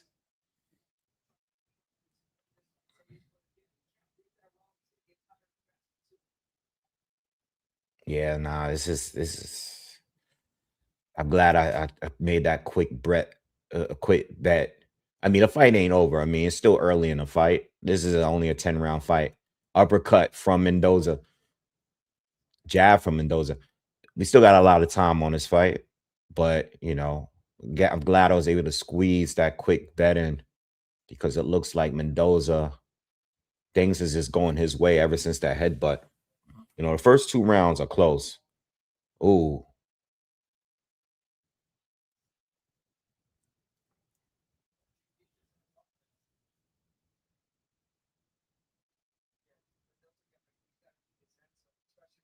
Mendoza, he can't miss with the jab. He can't miss with the jab.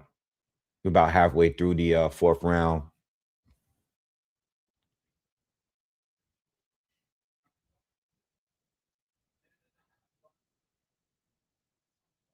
And now now that I'm looking at it, headbutt aside. Now I'm thinking, did Tejas move up too quickly? I know he was a really good amateur. Oh, uppercut from Mendoza lands. Did he move up too quickly? For him to get a title shot against Abbas Baral and his only in his 11th pro fight, and now he's fighting Brian Mendoza.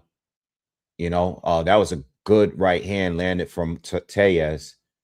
But now you got to start thinking now, wondering if he's moved up as a pro too fast, especially if he loses this one. You know,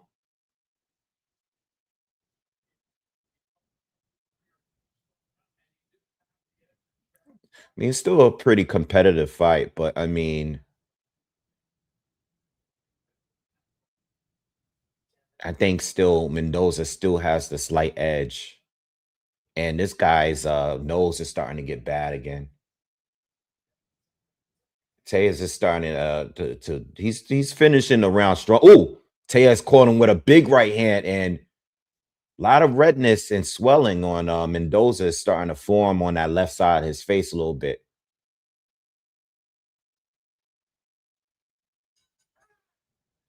Yeah, I mean, outside of that last minute there, Mendoza was probably winning the round, but Tejas definitely feeling the round stronger.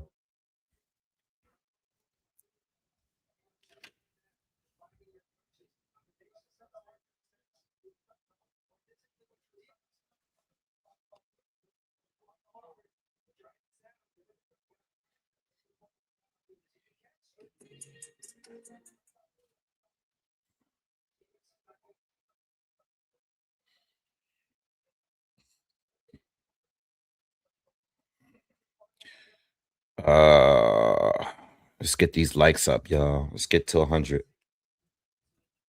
Um, I don't know. Tejas is still in this fight, y'all. I don't want to sleep on him. He landed that big right hand there.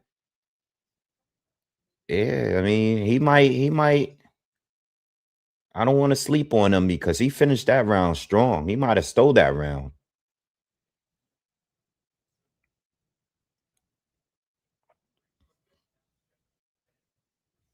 Remember, the draw is in. I told y'all before the fight. So don't get mad at me. Ooh, body shot from Mendoza.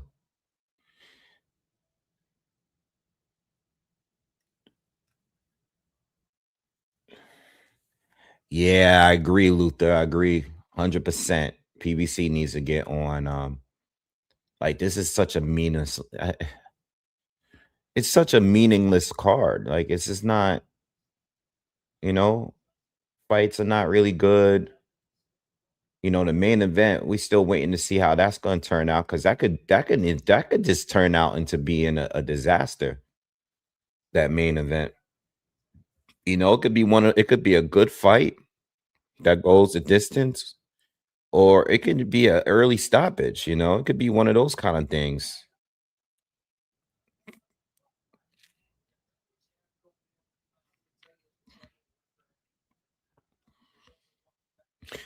What I don't understand is that Mendoza got a good inside game, and he hasn't been using it. And Tejas is starting to work his way back into this fight. Mendoza can switch it up and fight on the inside. As you saw he held his own against Fundora in that fight. Good body work from Tejas. Tejas is doing some decent work here for a guy that has a damaged nose.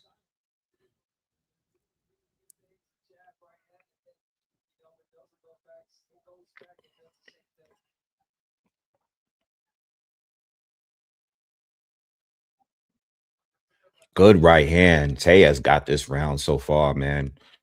Just 50 seconds to go in the round, and Tejas is in control of this fight. He's outboxing Mendoza.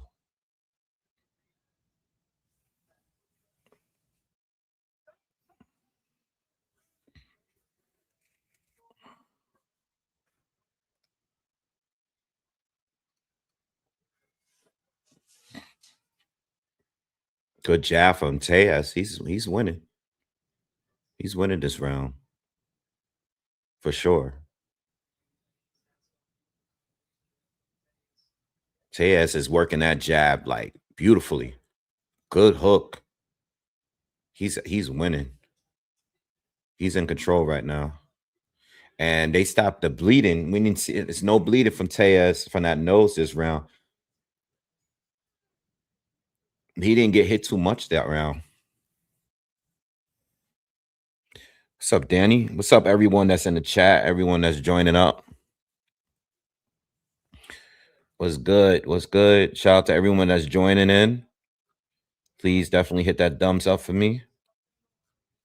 Um, Tellez, listen, if he keeps it going, he gets a points decision, in my opinion. If he can keep this momentum going and nothing else crazy happens, I mean, I don't know how these rounds are getting scored. I think the first two were like swing rounds. I think the third and fourth went to Mendoza. I think the this most recent round went to Tellez.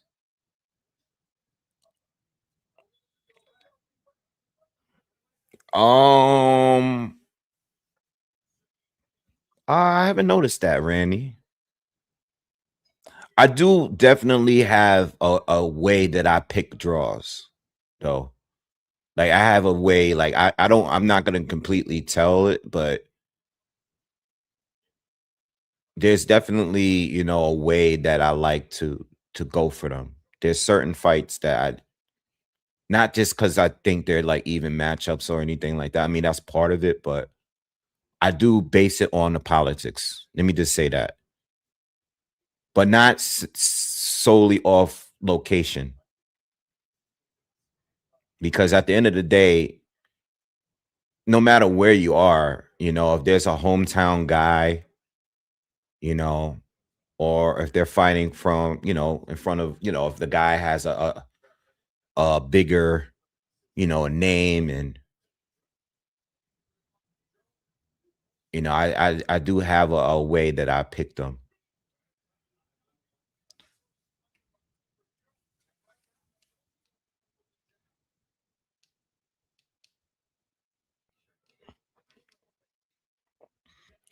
Those that seem to be a little bit more aggressive in this round here, starting off the six. So we still got a whole half of a fight to go, and I don't think. Oh, Mendoza landed a beautiful body shot there that lifted Tellez off the ground a little bit. Um, yeah, I think there's definitely a method to the madness when it comes to like trying to pick draws.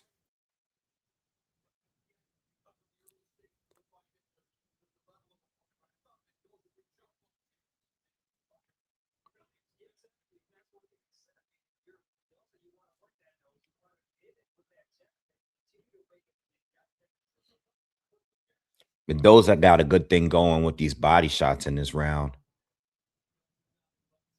I think it's definitely Tellez is keeping those elbows tucked a little more now. I think before he was doing a job just to protect his nose. Tellez with the body shot though. 40 seconds to go. Mendoza comes back with his body shots.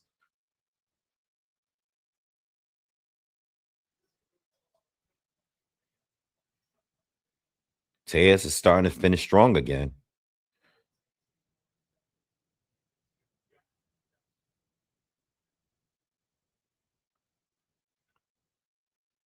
Starting to see a pattern of nice combo from Mendoza. Mendoza is getting hot. I think he heard Tellez. I think he heard Tellez. He's going off on Tellez. Tellez landed an uppercut, but Mendoza, he just had a burst of a little flurry there and was talking to him. Mendoza got that one.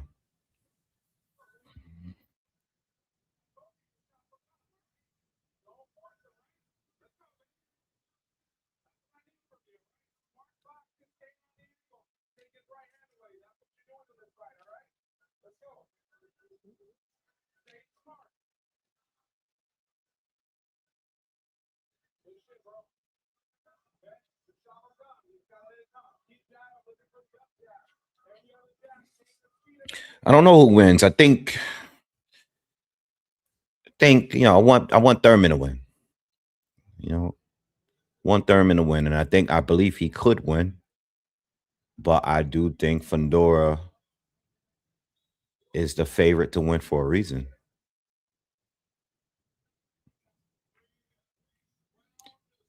This fight actually is a decent fight. It's actually a pretty decent fight. It's a pretty decent scrap. It's pretty even. I hope I get the draw, man. I would be loving. I'm already up for the night. If I can get the draw right now, That's what I want. I want to see a draw. I mean, I'll be happy if Mendoza is to get, the win too, but I want to hit that draw. Nice overhand right. Mendoza's fighting differently, y'all.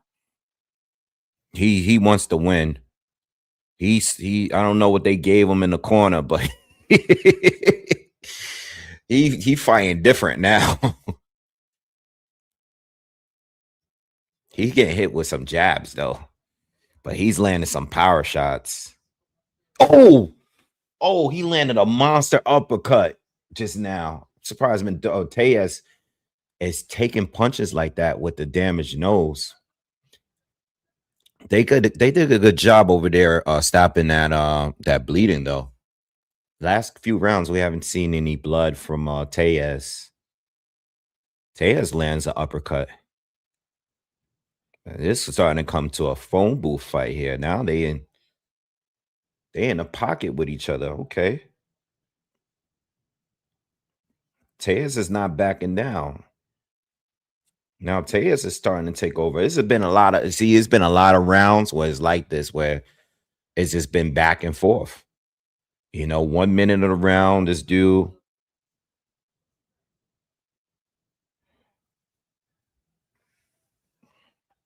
It's been rounds like where Mendoza's winning the first minute, Tejas winning the second minute.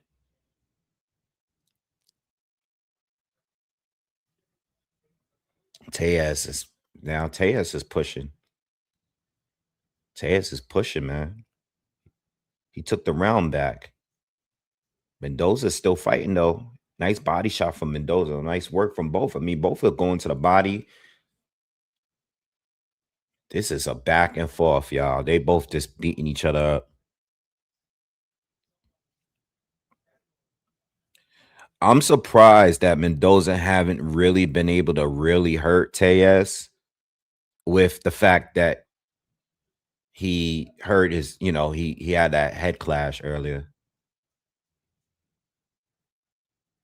Good body work from Mendoza. Oh, nice cross from Tejas, but he gets caught with a short right. This is a fight, y'all. It's a fight. We gotta fight. We gotta fight. Yo, I think we could get a draw. I think we could get a draw, yo. I mean, there's rounds that I think can just go either way. I'm not scoring it, like I'm not writing it down, but there's a lot of close rounds in this fight. For real. There's not many. I feel like there's more swing rounds than clear rounds, in my opinion. You know what I mean? And no one's like looked badly hurt from anything. Like they're both landing good shots. They're both taking them they're both taking them well. They both got visible damage on their face. Um, it's just a back and forth type of thing, minute by minute. It'd be a lot easier to score these rounds if we were scoring it based on who won. See, this is like moments like this. We're in the 8th round. Mendoza starts off the round by landing a big right cross, and Tejas lands a right cross right behind that. Like, that's how it's been every single round. Like, I'm just enjoying the fight at this point. The judges got a rough job to do for this fight here. Because I don't think these rounds are easy to score. Oh, Tejas just landed a big right hand. I think he's starting to open that cut on Mendoza's left eye. It's been showing, but I think that right hand he just landed opened the cut a little bit more. It's not like a really wide cut, but you can see there's a lot of swelling on the left side of Mendoza's face. Oh no, Tejas, that wasn't good. Tejas caught him with an uppercut when the ref had them break, told them to break, got in the middle of them, and on the way out, Tejas snuck in an uppercut right there. So Mendoza's now bleeding from his eye. is actually pretty bad. This might change this. Wait. Whose blood is that? Oh, okay. Tejas' blood is starting to run from his nose again a little bit. I don't know if that's some Mendoza's blood. I don't know.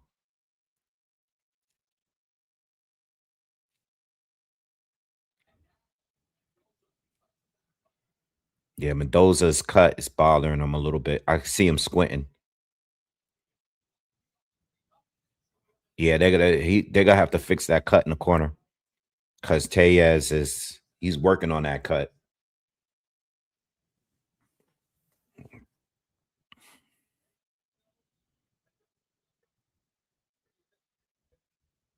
This might end up being fighting tonight. Tejas got this round though.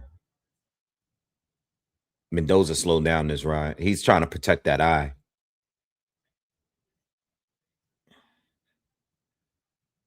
Yeah, you can see him squinting. I see Tejas landed a good, clean combination right there on the inside. They gotta do some Mendoza's corner gotta do some work because we're in the championship round. This is only a 10-round fight. We're closing out the eighth. In my opinion, Tejas definitely won this round. And Mendoza got some work to do in his corner because that cut looks like it's more effective than that nose issue that Tejas had earlier.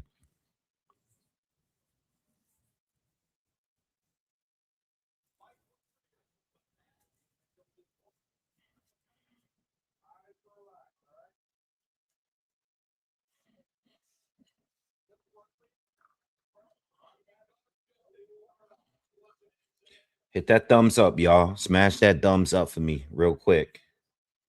What do you guys think, yo? Real quick, Brick. We in between rounds. Who you guys think is winning this fight overall? You don't have to, tell me your score or anything like that. But who do you guys got winning this fight right now?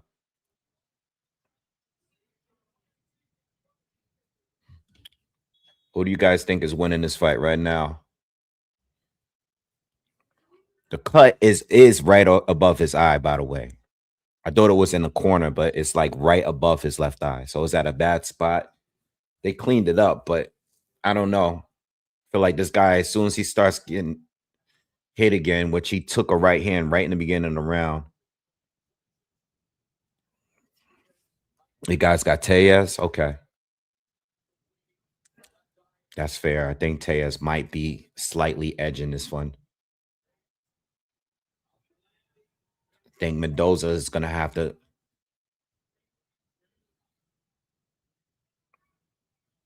They have Tejas up on punches landed. Not by much, though, like 119, 107, somewhere around that. Good double hook to the body from Mendoza. But Tejas is coming forward. Oh, I got to be careful with the heads. Mendoza got to stop fighting backwards. I think that's part of the problem. Tejas is fighting, man. I mean, yo, Tejas is not, he's coming forward and he's not slowing down. Mendoza lands a big shot here and there, but Tejas is throwing more and he's landing more. Like he's just seemed more committed right now. Whereas Mendoza looks like he's starting to tire out a bit. Oh, he just took a big right hand and a left. And think that really hurt him. And an uppercut. Oh, Tejas is beating him up now. Now he's separating himself from Mendoza. This is a great show. I mean, listen, I gotta give Tejas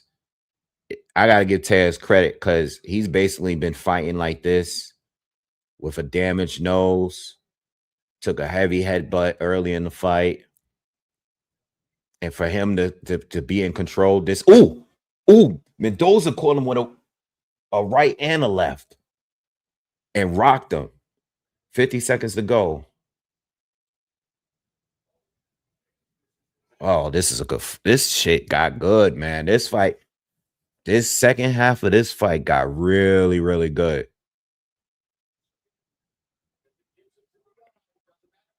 Mendoza's Mendoza caught him again with an uppercut in the right.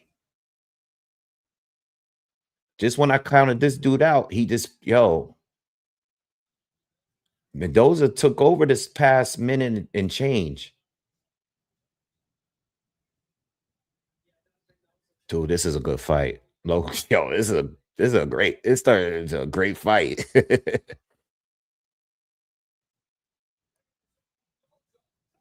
It just, I gotta be careful there. They come so close.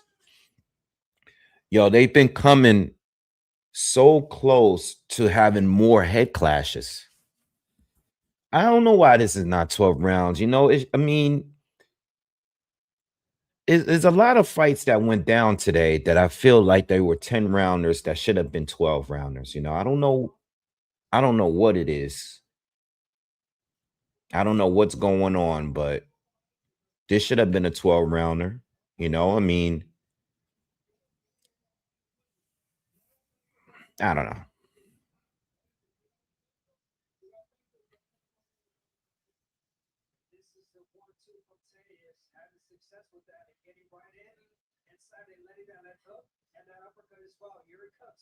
Boom. That uppercut against Mendoza was crazy. And Mendoza is a good fight. Good fight. Last round. Let's get it. Good fight. Very good fight.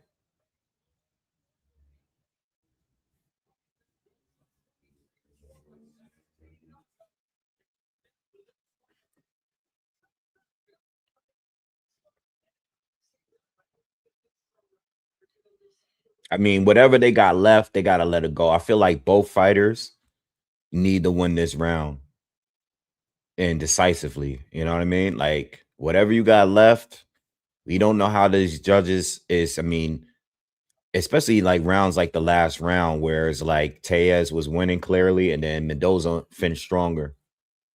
It's been too many rounds. Like half of the rounds has been like that. Ooh, Tellez caught a right, big right. He walked into that one.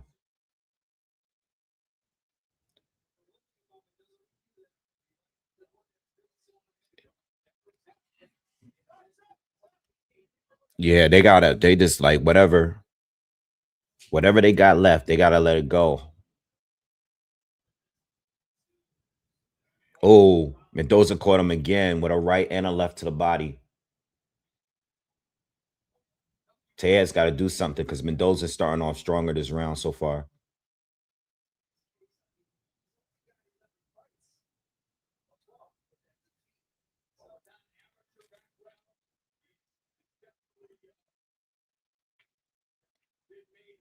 Good 1-2. Oh, Tellez, nice combination.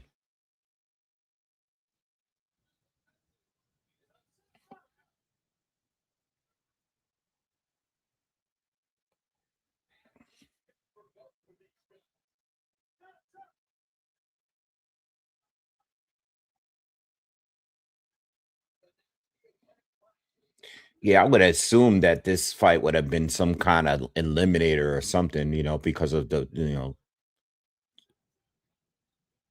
but I guess it's not. I guess it's just a regular fight, regular scrap.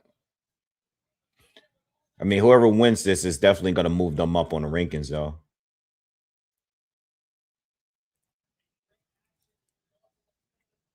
I don't know, man. This round is close. 30 seconds to go. Somebody got to just let it all go.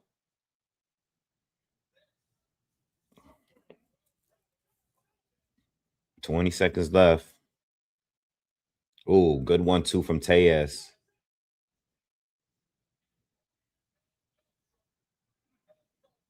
I hope I hit the draw. I don't think I will.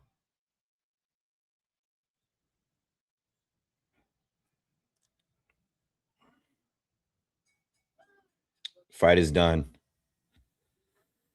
I hope I hit the draw, man. There'll be another weekend, man. I hope I hit. We haven't had any draws today, so hopefully this is it. Hopefully this is the one.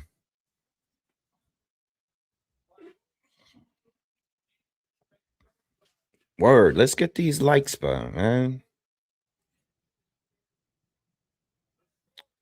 Let's get these likes up, y'all.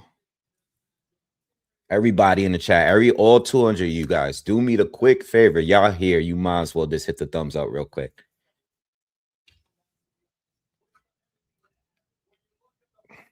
All right. The main event is coming up next. All right. We just waiting on the decision for the co-main event. Brian Mendoza, Yoani Tellez. Oh, we get the draw. Unofficially, Larry Hazard got it 97-93 for Tellez. I mean, listen, if I mean,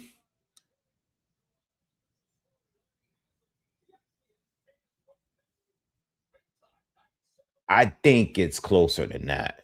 But, you know, again, there's a lot of rounds there that were swing rounds, in my opinion. You know, but I got to give Tellez credit because under the conditions of fighting with a bad head clash early. Yeah. But if I had to pick a winner, I'll probably slightly edge it to Tellez, you know. All right, here we go. Hold on. Unanimous. Damn, didn't get the draw. Damn. Tellez on points. Tellez on points. Yeah.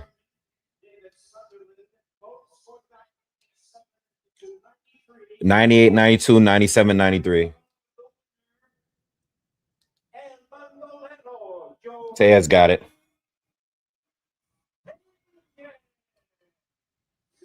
Yeah. Thought it was a little closer than 98, 92. 98, 92, but you know, it is what it is. I'm not complaining. It's too many close rounds. You know what I mean? And those close rounds, I'm assuming these judges just gave them all to Tellez. You know what I mean? I'm not mad. I'm mad I didn't get the draw.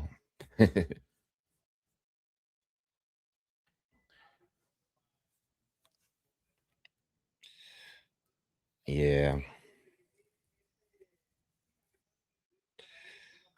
Main event is next. Yes, the main event is next.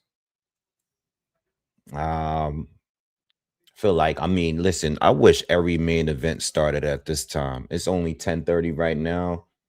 We just finished the co-main event. I feel like lately we've been getting a lot of like midnight main event, you know, 12:30. You know, we've been getting a lot of those kind of fights on these main events lately, and I'm kind of sick of it. I'll be tired as hell. That's why I'm sitting here drinking this coffee because I'm thinking that this car is going to end up late. These fights actually went by kind of quick. I mean, this was the first decision fight for this pay-per-view.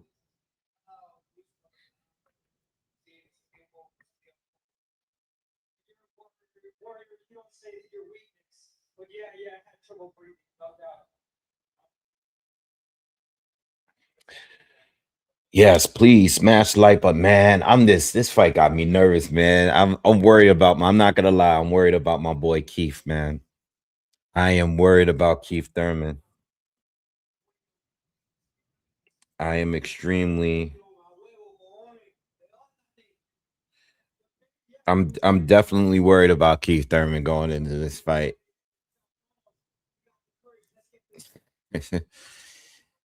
Oh man, like if Keith lose, I don't mind Keith losing, but I don't want him to get stopped.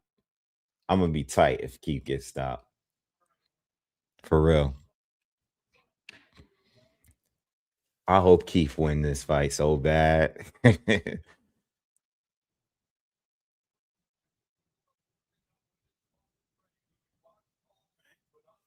Oh man, let's go.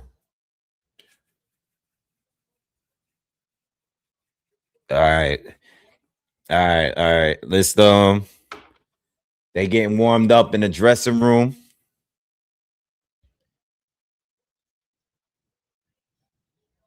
Ah man, this fight got me scared. It got me with the I mean my stomach turning. All right, who y'all got last picks? Last pick before these two come out. Who you guys got? Keith Thurman, Sebastian Fundora. Let me know in the chat right now. Who's gonna win this fight? Is it gonna be Keith by KO, Keith by decision, Fundora by KO, Fundora by decision, draw, whatever you guys got. I don't have a draw in play for this one, so I didn't even go there. What do we see? Let me see. Keith stops Fundora. Thurman, Keith easy. Fundora, late stoppage. Fundora KO. Fundora is the only correct answer. From Thurman, Fundora, one time by decision. Fundora, Thurman, Fundora by beatdown, one time. Timber, one last time. Fundora, distance, one time. You know Thurman about to lose. Fundora. Okay, it's mixed in here, man. It's mixed in here. Damn. Everybody got this KO. Everybody got KO. I feel like I saw two decisions in here.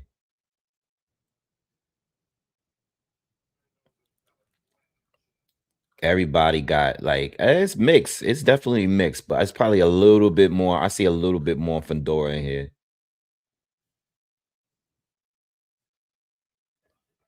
I mean, I'll be honest.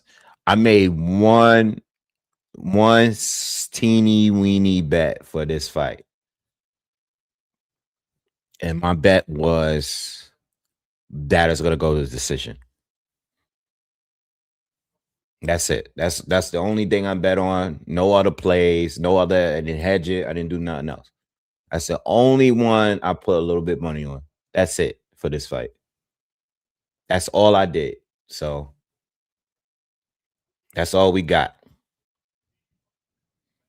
Super risky. I know. The reason why I made it, and I said this in one of my breakdowns, I was basically saying, like, look, um, neither one of these guys, I feel like the only reason why I picked that is because I think Keith Thurman, he's in trouble. He's gonna be running all over the place. Fundora, I know he's been stopped before. I get it. But I don't know if Keith do it. I think he's improved since that stoppage too. And Keith hasn't really been knocking guys out like that, you know. So I feel like, even if Fundora is winning, Keith is gonna move.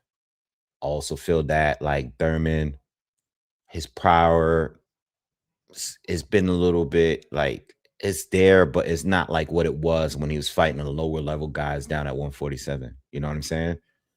So with that being said, I think there's a chance this goes to a decision. And that's why I picked the decision thing. I don't really know who's gonna win though. I just don't think Keith is a knockout artist anymore. But I think Fundora is gonna have a little bit of a harder time trying to knock out Keith because he's not gonna stand in front of him like 10-2.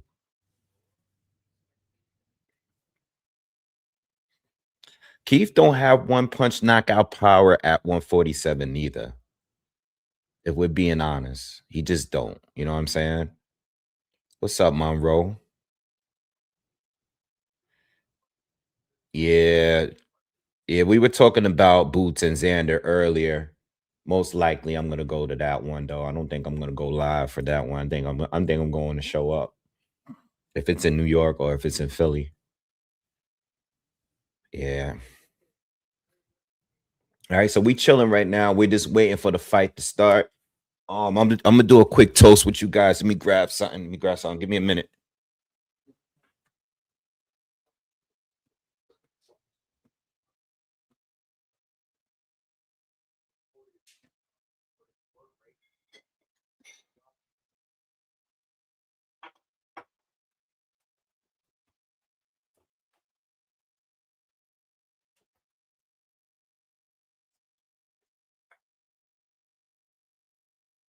Do a quick toast. We doing tequila tonight. Well, unfortunately, I couldn't go live with my pops tonight.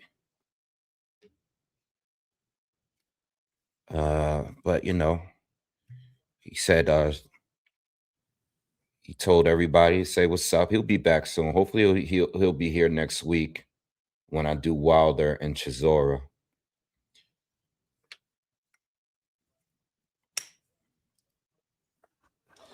Yeah, he knocked out Brock Jarvis, but I mean that's Brock Jarvis though, you know what I'm saying? No, he's good. He's actually having a party at his house tonight. That's why I didn't go up there, because if I went up there, I would have jumped on a live super late. I probably would have jumped on just for the co-main event and the main event, but the first fights weren't even that good. So, all right. Cheers, everyone. Cheers, cheers, cheers, cheers, cheers to all of you. Hope everyone's having a safe year so far, having a good year. And if you're new, welcome to the channel. Subscribe and hit that thumbs up, man. Hope you guys enjoy the content. They're showing Keith Thurman getting ready to come out.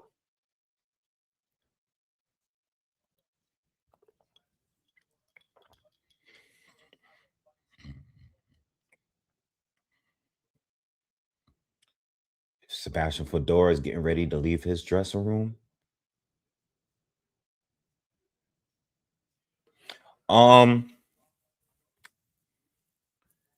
Fundora's kind of been away from the rest of the gang at the division. You know what I mean? It's been so much.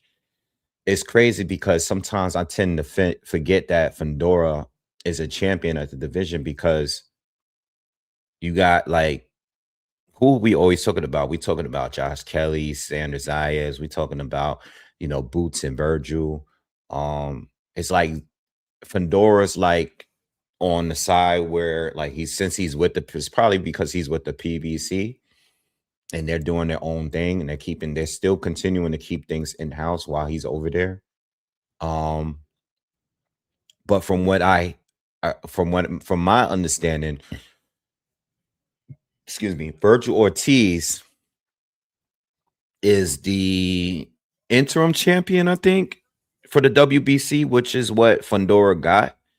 So I'm thinking that maybe Virgil is going to go that route, especially if Boots is going to fight Xander next. Josh Kelly. What happens with Josh Kelly now? What's going to happen with Josh Kelly? If Josh Kelly is not in a mix with Boots or Xander, I don't even know what happens with that one.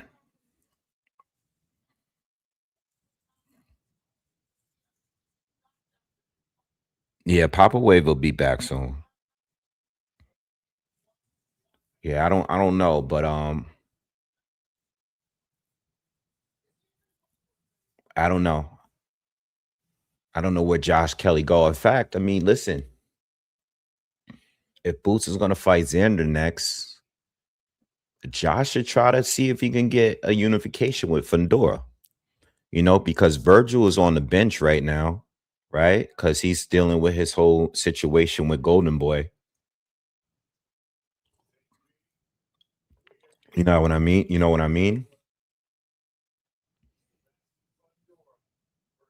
I just feel like if Fundora ends up winning, and I know Tim Tszyu is supposed to be fighting. I mean, that's the rumor that Spencer's going to come back and fight Tim Tszyu.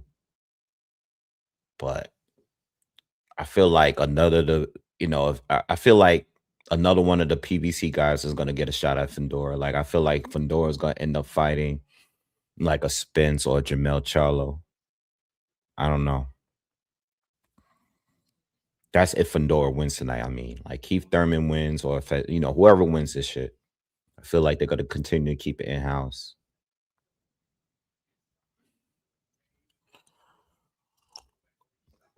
I hope not, Luther, but I feel like Oscar is gonna put Virgil on punishment for all of this. Keith Thurman's getting ready to do his ring walk right now.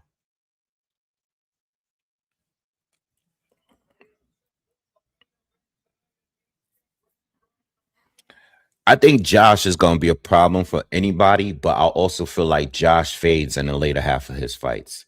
And that's why he almost got in trouble with Bakram in that fight.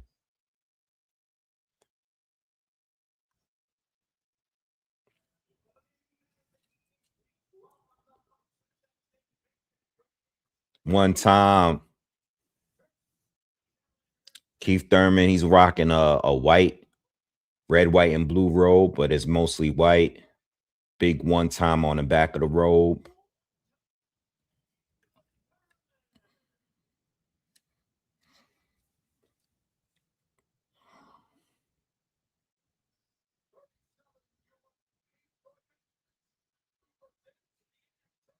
I actually think Josh Kelly would be a problem from Fundora, to be honest.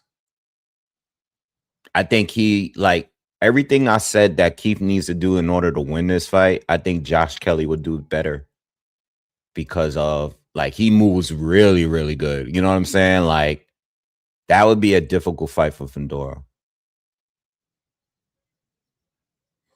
That would be like if Josh Kelly is smart, he should try to go for that.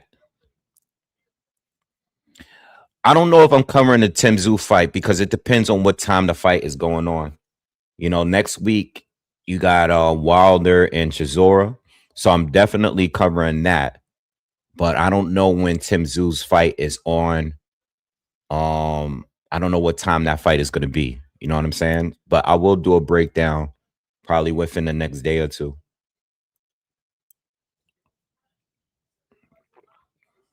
Probably have the breakdown by Monday. Hopefully I can get it done by Monday. Killer Cam is in the ring. That's crazy. Yo, Cam doing boxing is crazy. It's so random. Cam doing boxing is crazy.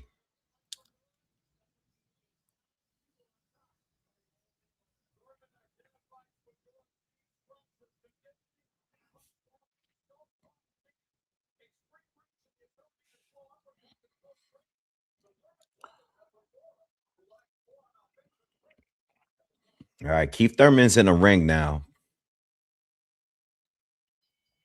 Seats look like it's a lot of seats in there. I don't think they sold too well. Ticket sales wasn't too good.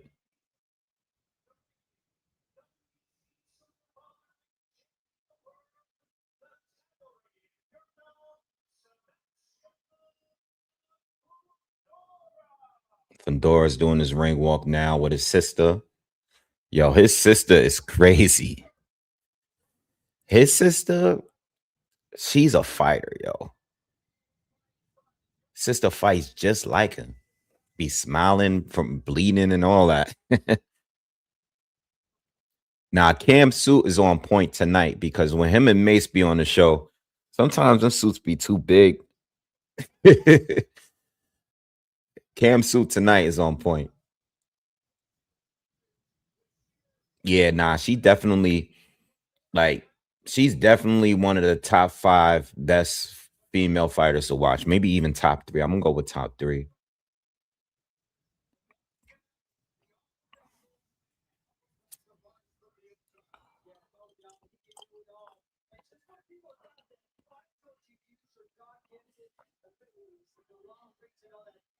Yeah, this is definitely one of the worst pay-per-view cards I remember covering. For an $80 price tag, is $80 for this is crazy. Like PBC is wilding, man. I listen, I fool with PBC because you know they support the channel and everything, but they bugging with these $80 price tags to these regular cards. Like, yo, if this was a turkey card, this would be the co-main event. This wouldn't even be the main event. Feel me? Like they are bugging.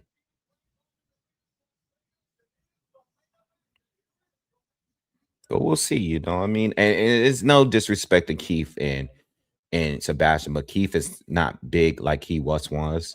Sebastian is a great action fighter, so you're gonna get a good fight with him and anybody. But is this is not an $80 pay-per-view, you know?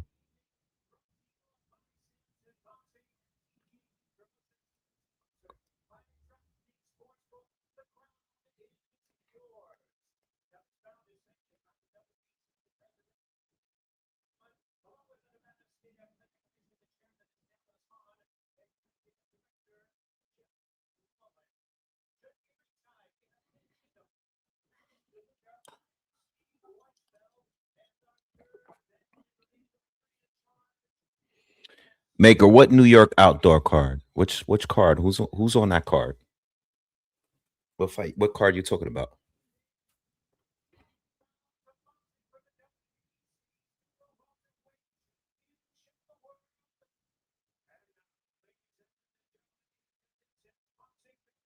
Man, this dude Cam got his hands in everything now. Basketball, football, boxing. He doing talk with Flea. It is what it is.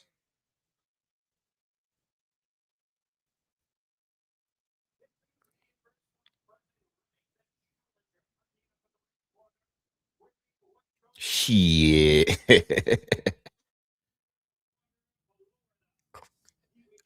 One time. You think if Keith Thurman gets stopped, y'all think he retires?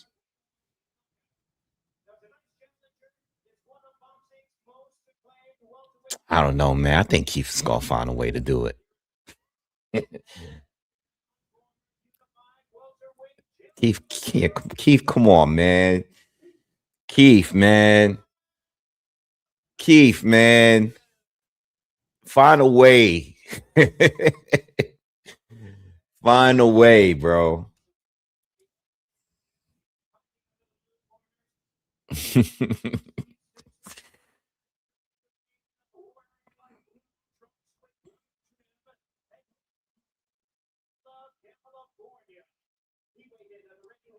I think people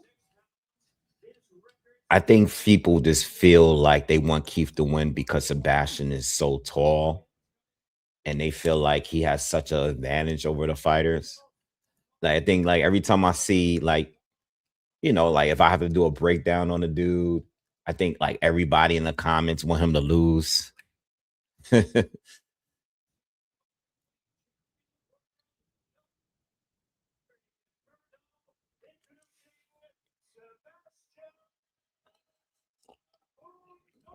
Word, tall man hate. He's he's one of the nicest guys in the sport, to be honest. Very nice, good, like very, very nice guy. All right, here we go, y'all. Here we go. Let's go. Let's get it. Smash that like button. Smash that like button. Let's get it. Woo! This shit got me nervous. Let's go.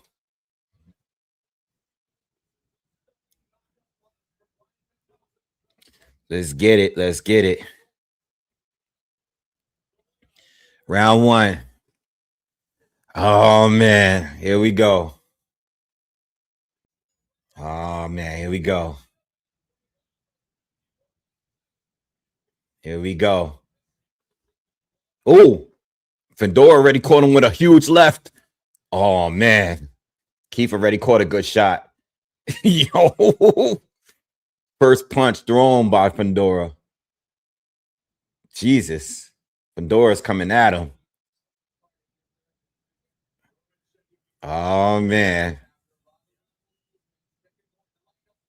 Keith is moving to his right. He's moving towards that left hand.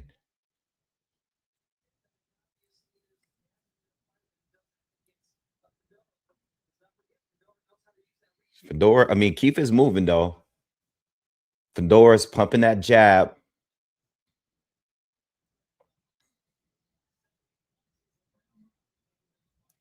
All right, we getting some.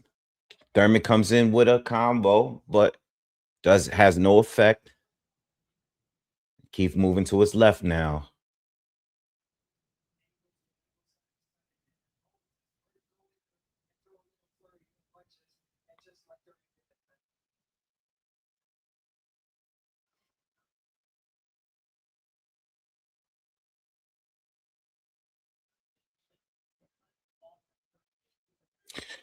I've seen Fundora like lower.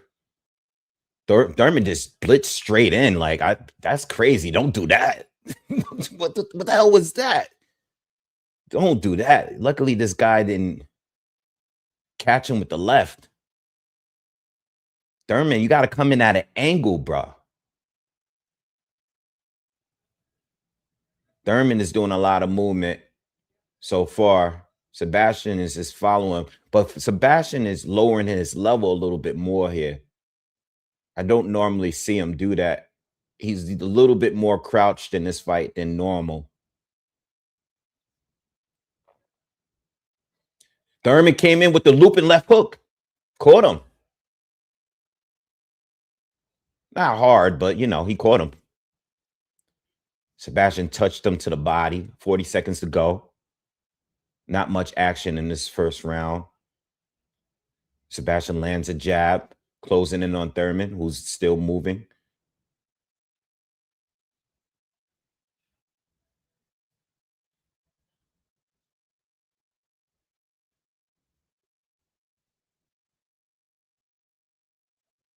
Thurman got to move a lot, man. He's doing more moving than he looks like he's comfortable with doing. Whoa, Thurman went in again for a combination, but almost got clipped with the left hand. Same left hand that dropped Tim Tszyu in that first round.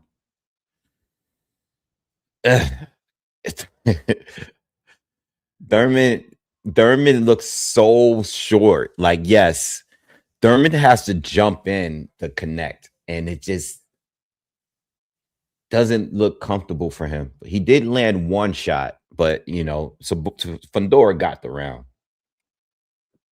But Thurman has to definitely, it feels like he has to leap in order to connect. Thurman doesn't look comfortable in the first round, but he's doing a lot of movement or whatever. But he hasn't, outside of one left hand, he didn't really land anything in this round. The thing is that what I don't like about Thurman so far. Oh, that left hand didn't even land. They're showing a replay. It didn't land. So he didn't land anything. Excuse me. The one thing I don't like about Thurman, what he did in this round, is like once or twice, he kind of blitzed straight in. And I don't think he should be doing that. I think he needs to find a way where he can step in at an angle and loop that left hook. I think he's working on trying to land the exact punch that Brian Mendoza landed, and I don't think it's going to be as easy because Fundora now is framing. Like, look at that lead hand. He's keeping Thurman out of position. He throws the jab, but he leaves it out there and touches. Oh, Thurman steps in for a little combination to the body, but didn't really land clean there. Oh, Thurman got caught. Knees buckled. Thurman got caught with the left hand. See, I was just saying, he keeps getting caught. That's the second time already now in this fight where he got caught with the straight left. That hurt him a little bit. He buckled because he keeps coming straight in. You got to come in at an angle.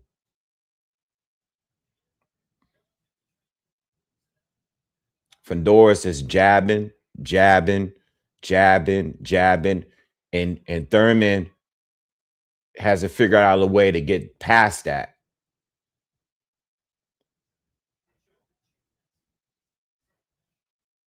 Thurman. Oh man, this don't look good so far. Thurman hasn't even went in. Where's the jab, Thurman? Where's the jab? Where's the straight right to the body? The body is there. Where's the head movement? Get your head off the line. Where's the jab? Yo, Thurman's just moving. Ain't doing nothing else but moving. You gotta hit him with something, man.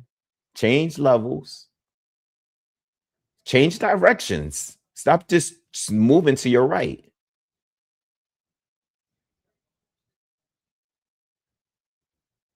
Oh God, I don't like the way Keith looks.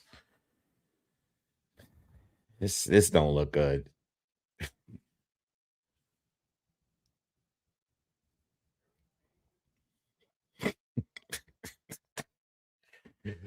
Uh Keith, move the other way.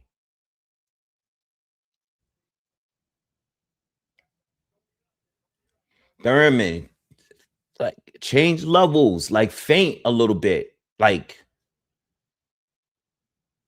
do something different. Okay, he shot two right hands, but he's out of range. What is Thurman doing, man? What is he doing?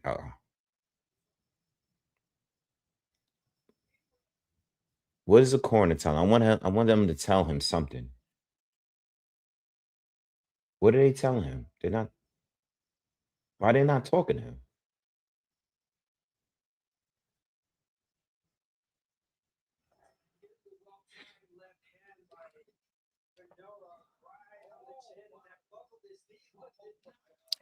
I'm getting pissed off now.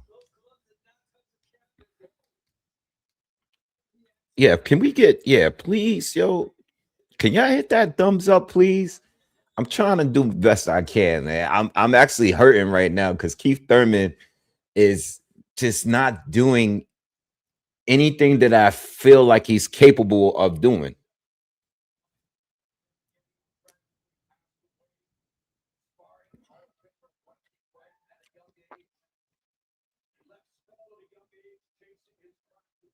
Thurman, jab. You got to jab and change levels a little bit. You got to jab and change directions. Fundora is just keeping him right in front of him because Thurman is only moving one way and he's not changing levels. He's not doing a jab. He's stiff. Only thing that works for Keith Thurman right now is his legs.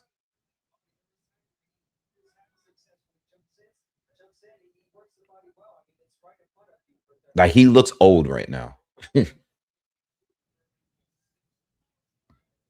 Thurman came in on the inside here and he got a little uppercut. He sets a right hand to the body. Finally, Fundora's track is just left, jab left. Fundora's doing a decent job cutting the ring and closing in on Keith.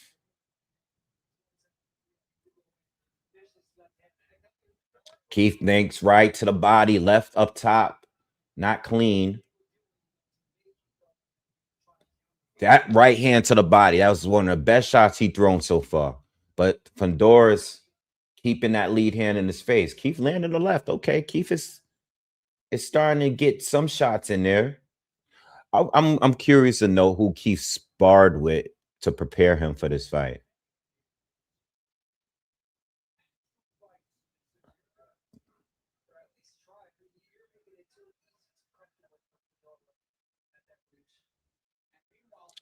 Good shot, Keith. Right to the body, left, looping left hand again. Fundora comes in, throws a combination, but Keith blocks it. Keith comes in again with a hook and a right to the body. So this third round, we're getting a little bit from Keith. A little bit from Keith. He did land some good shots. Another right to the body from Keith. Fundora throws a quick combo while Keith is in the inside. 20 seconds to go in the third. Keith doesn't look as fast. Looks slow. He just threw a looping, a lead left hook, like he jumped into it, and it looked very slow coming from him. Still no jabs from Keith though. Decent round, but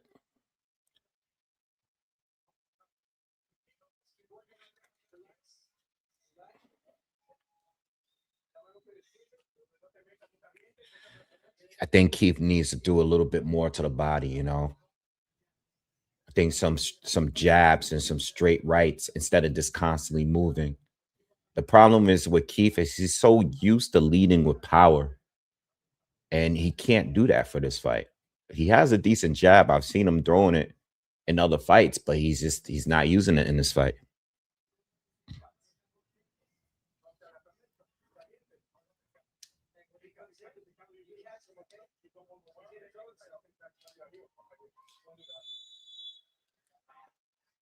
I wonder what the corner, if the corner needs to start telling Keith what to do here. It's kind of like they're just letting him rock.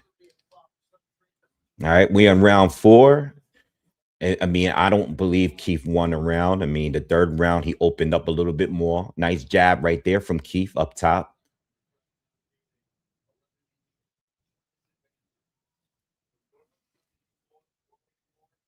They have Keith landing 15 shots and Fundora landing 26.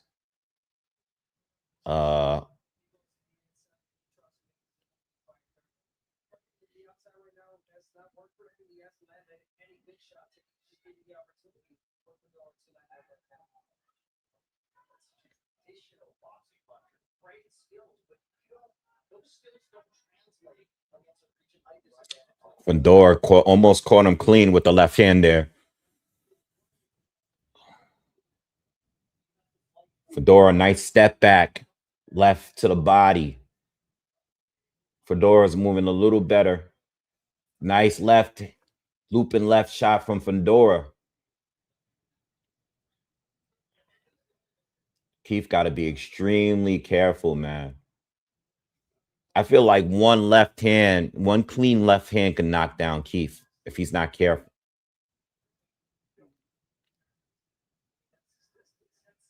Oh, Keith almost caught him there. He almost caught him with that right hand that he just threw. Almost caught him. It was the right punch. It just didn't land. Keith already looks tired just from the amount of movement. He hasn't been able to stand his ground and like throw and set his feet and throw like a good shot. Fundora uppercut. So Fundora's starting to close on Keith. Keith is not going to be able to do this all round, all fight. 1 minute left in the 4th. Less than 1 minute.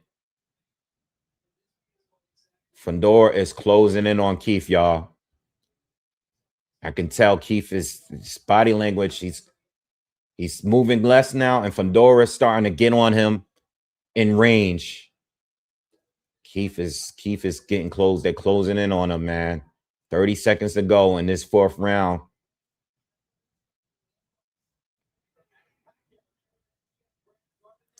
No, nice right hand from Keith. But every time you come in, you got to catch something from Fundora. You got to pay for it. Keith is starting to get tired of moving. You can tell. Keith got to get it. Keith got to stop moving to his right. Keith. Yeah. I'm starting to feel like he's there to survive, man. See a little bruising on the side of Keith's left side of Keith's face. Does Keith's corner tell him anything? All right, he already has some reddening, some bruising on his face already.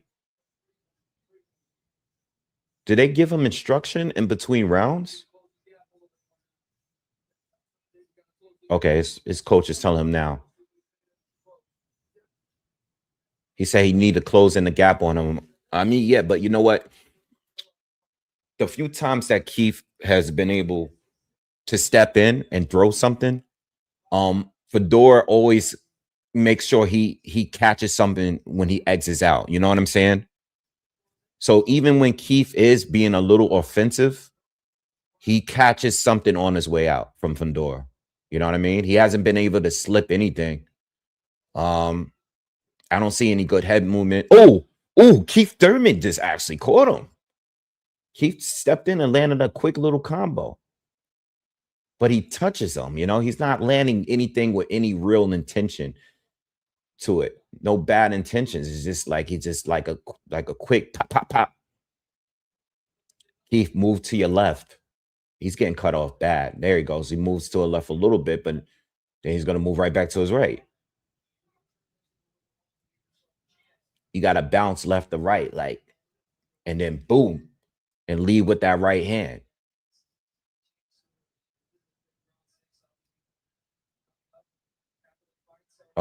Sebastian got him.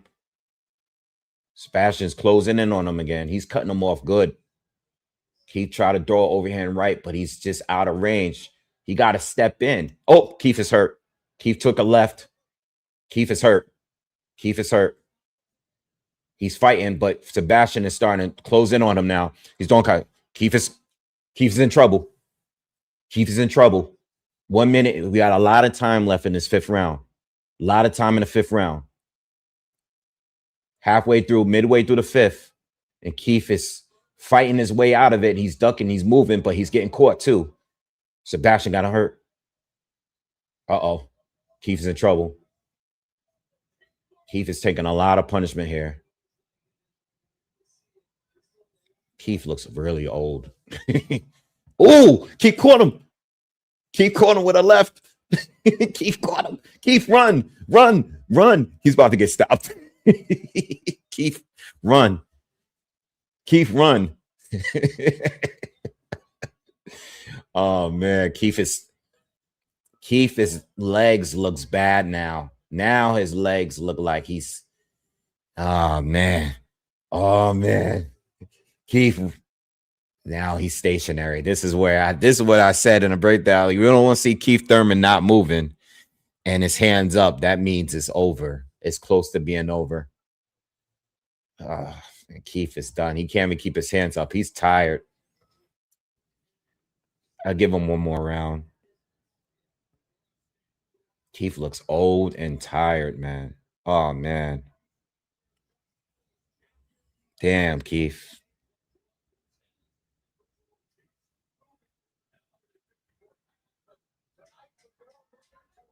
Ooh, nice right hand, Keith, but he got popped back.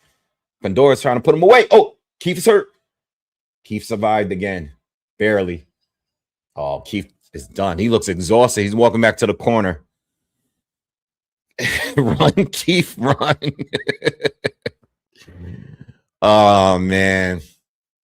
I think this is going to be Keith's last round. Oh, his eyes busted up, bro. Oh, man. This is it, y'all.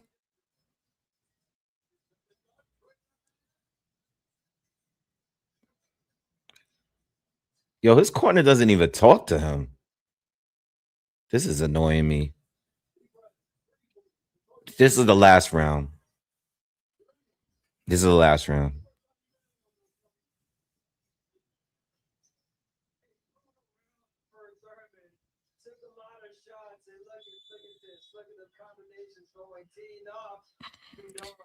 Run, Keith, run.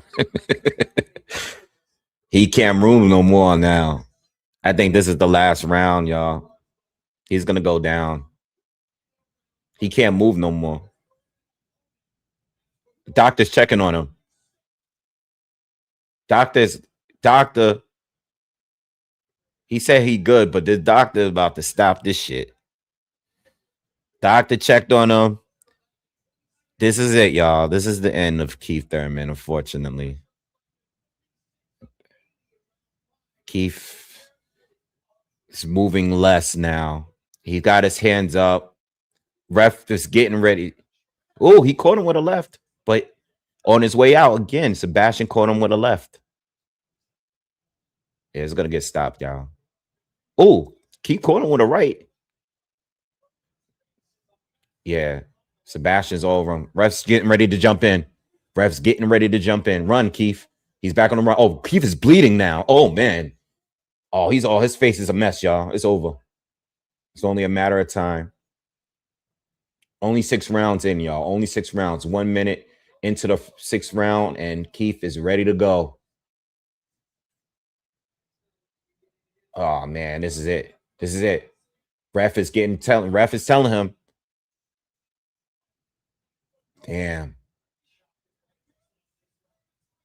Oh man, Keithless. Oh, this is so bad to see. Fundora is kicking his ass. Yo, oh, Keith is in the corner. He's stuck. It's over. It's over. It's over. It's over. It's over. It's over. He stopped it. Ref jumped in. Keith, don't dispute it. It's over. It's over. It's enough. His face is a bloody mess, and it wasn't competitive at all. Keith's face is all messed up in the sixth round. Keith was terrible. Oh my God. Yeah. Keith was terrible. Look at Killer. Look at Killer. I'm in a ring with his teeth. Oh man, I hate to see Keith go out like that. But you know what? I think I'm glad the ref stopped it the way they did. I'm glad the ref stopped it like that instead of stopping it on his back. He's taking way too much punishment, man.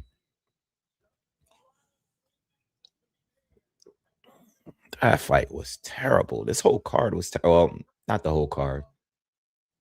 Mendoza and Tejas was good, but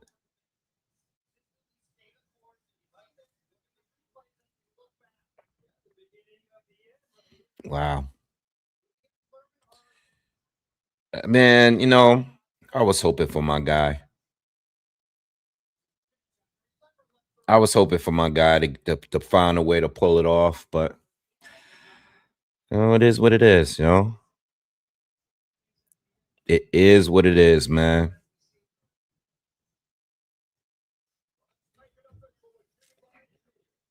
Keith looked old.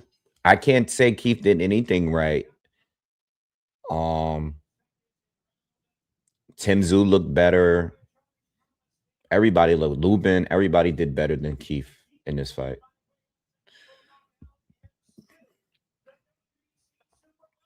Fundora just demolished him.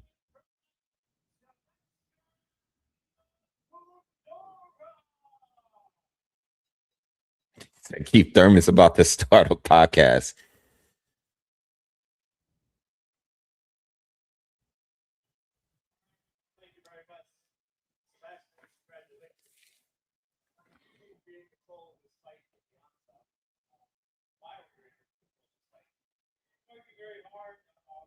Yeah, Keith, he really offered nothing. And it is what it is. I mean, he looked old tonight.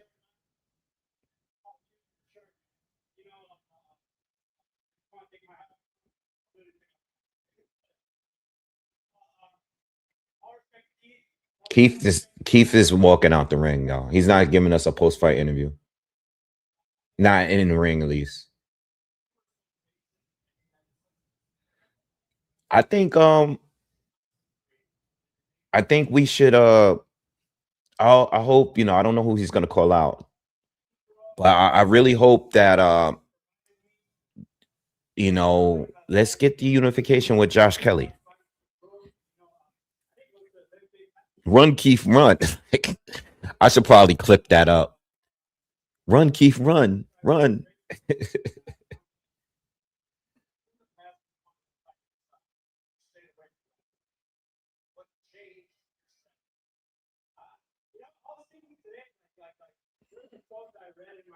This might have been the worst pay-per-view.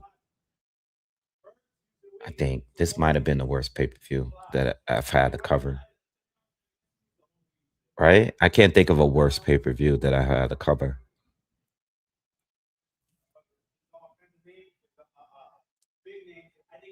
This might have been the worst one.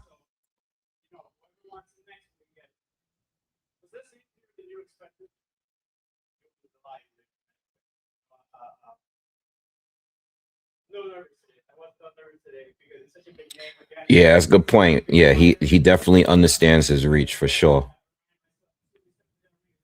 This might have been the worst pay-per-view.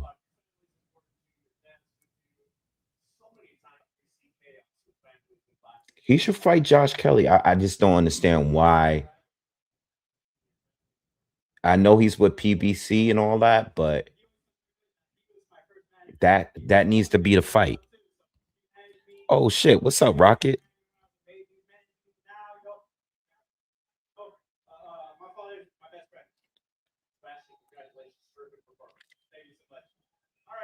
No direct call outs.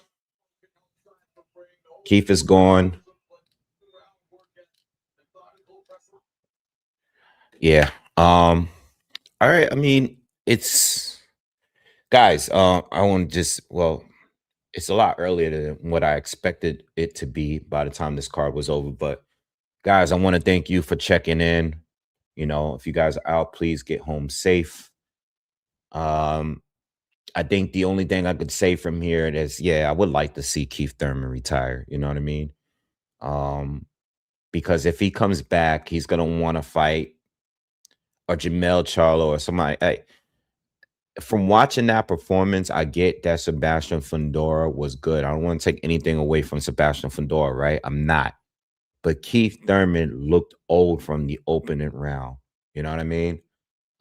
He looked stiff. He wasn't moving his upper body. He wasn't quick. He looked old. You know what I mean? There was no explosiveness. There was no quickness. There were no angles. He did nothing that any of the other fighters that have fought Fundora.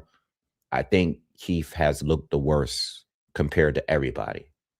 You know what I mean? And I give credit to Fundora because he has improved, but I just feel like everybody else that fought Fundora, even the ones that's lost to him, did better.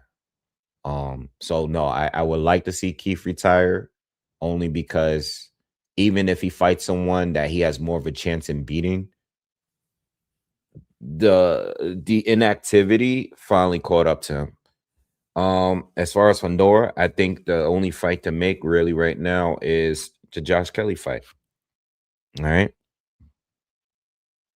He said Thurman should fight Clarissa Shields. Y'all ain't shit, man. All right, man. Yo, guys, do me one big favor. Just hit the thumbs up on your way out. Smash that like button. If you are new, subscribe to the channel. All right. Welcome if you are new. And yeah, I'll see you guys tomorrow. I mean, this week coming up, we have Tim Tszyu fighting. We got Deontay Wilder against Chisora.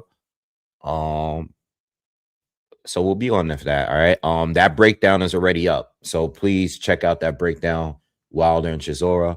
And I'll try to put out Tim Tszyu joint too. And then we'll start talking about the fights for next week. All right. All right, I'm out. Y'all have a good night, man. Peace.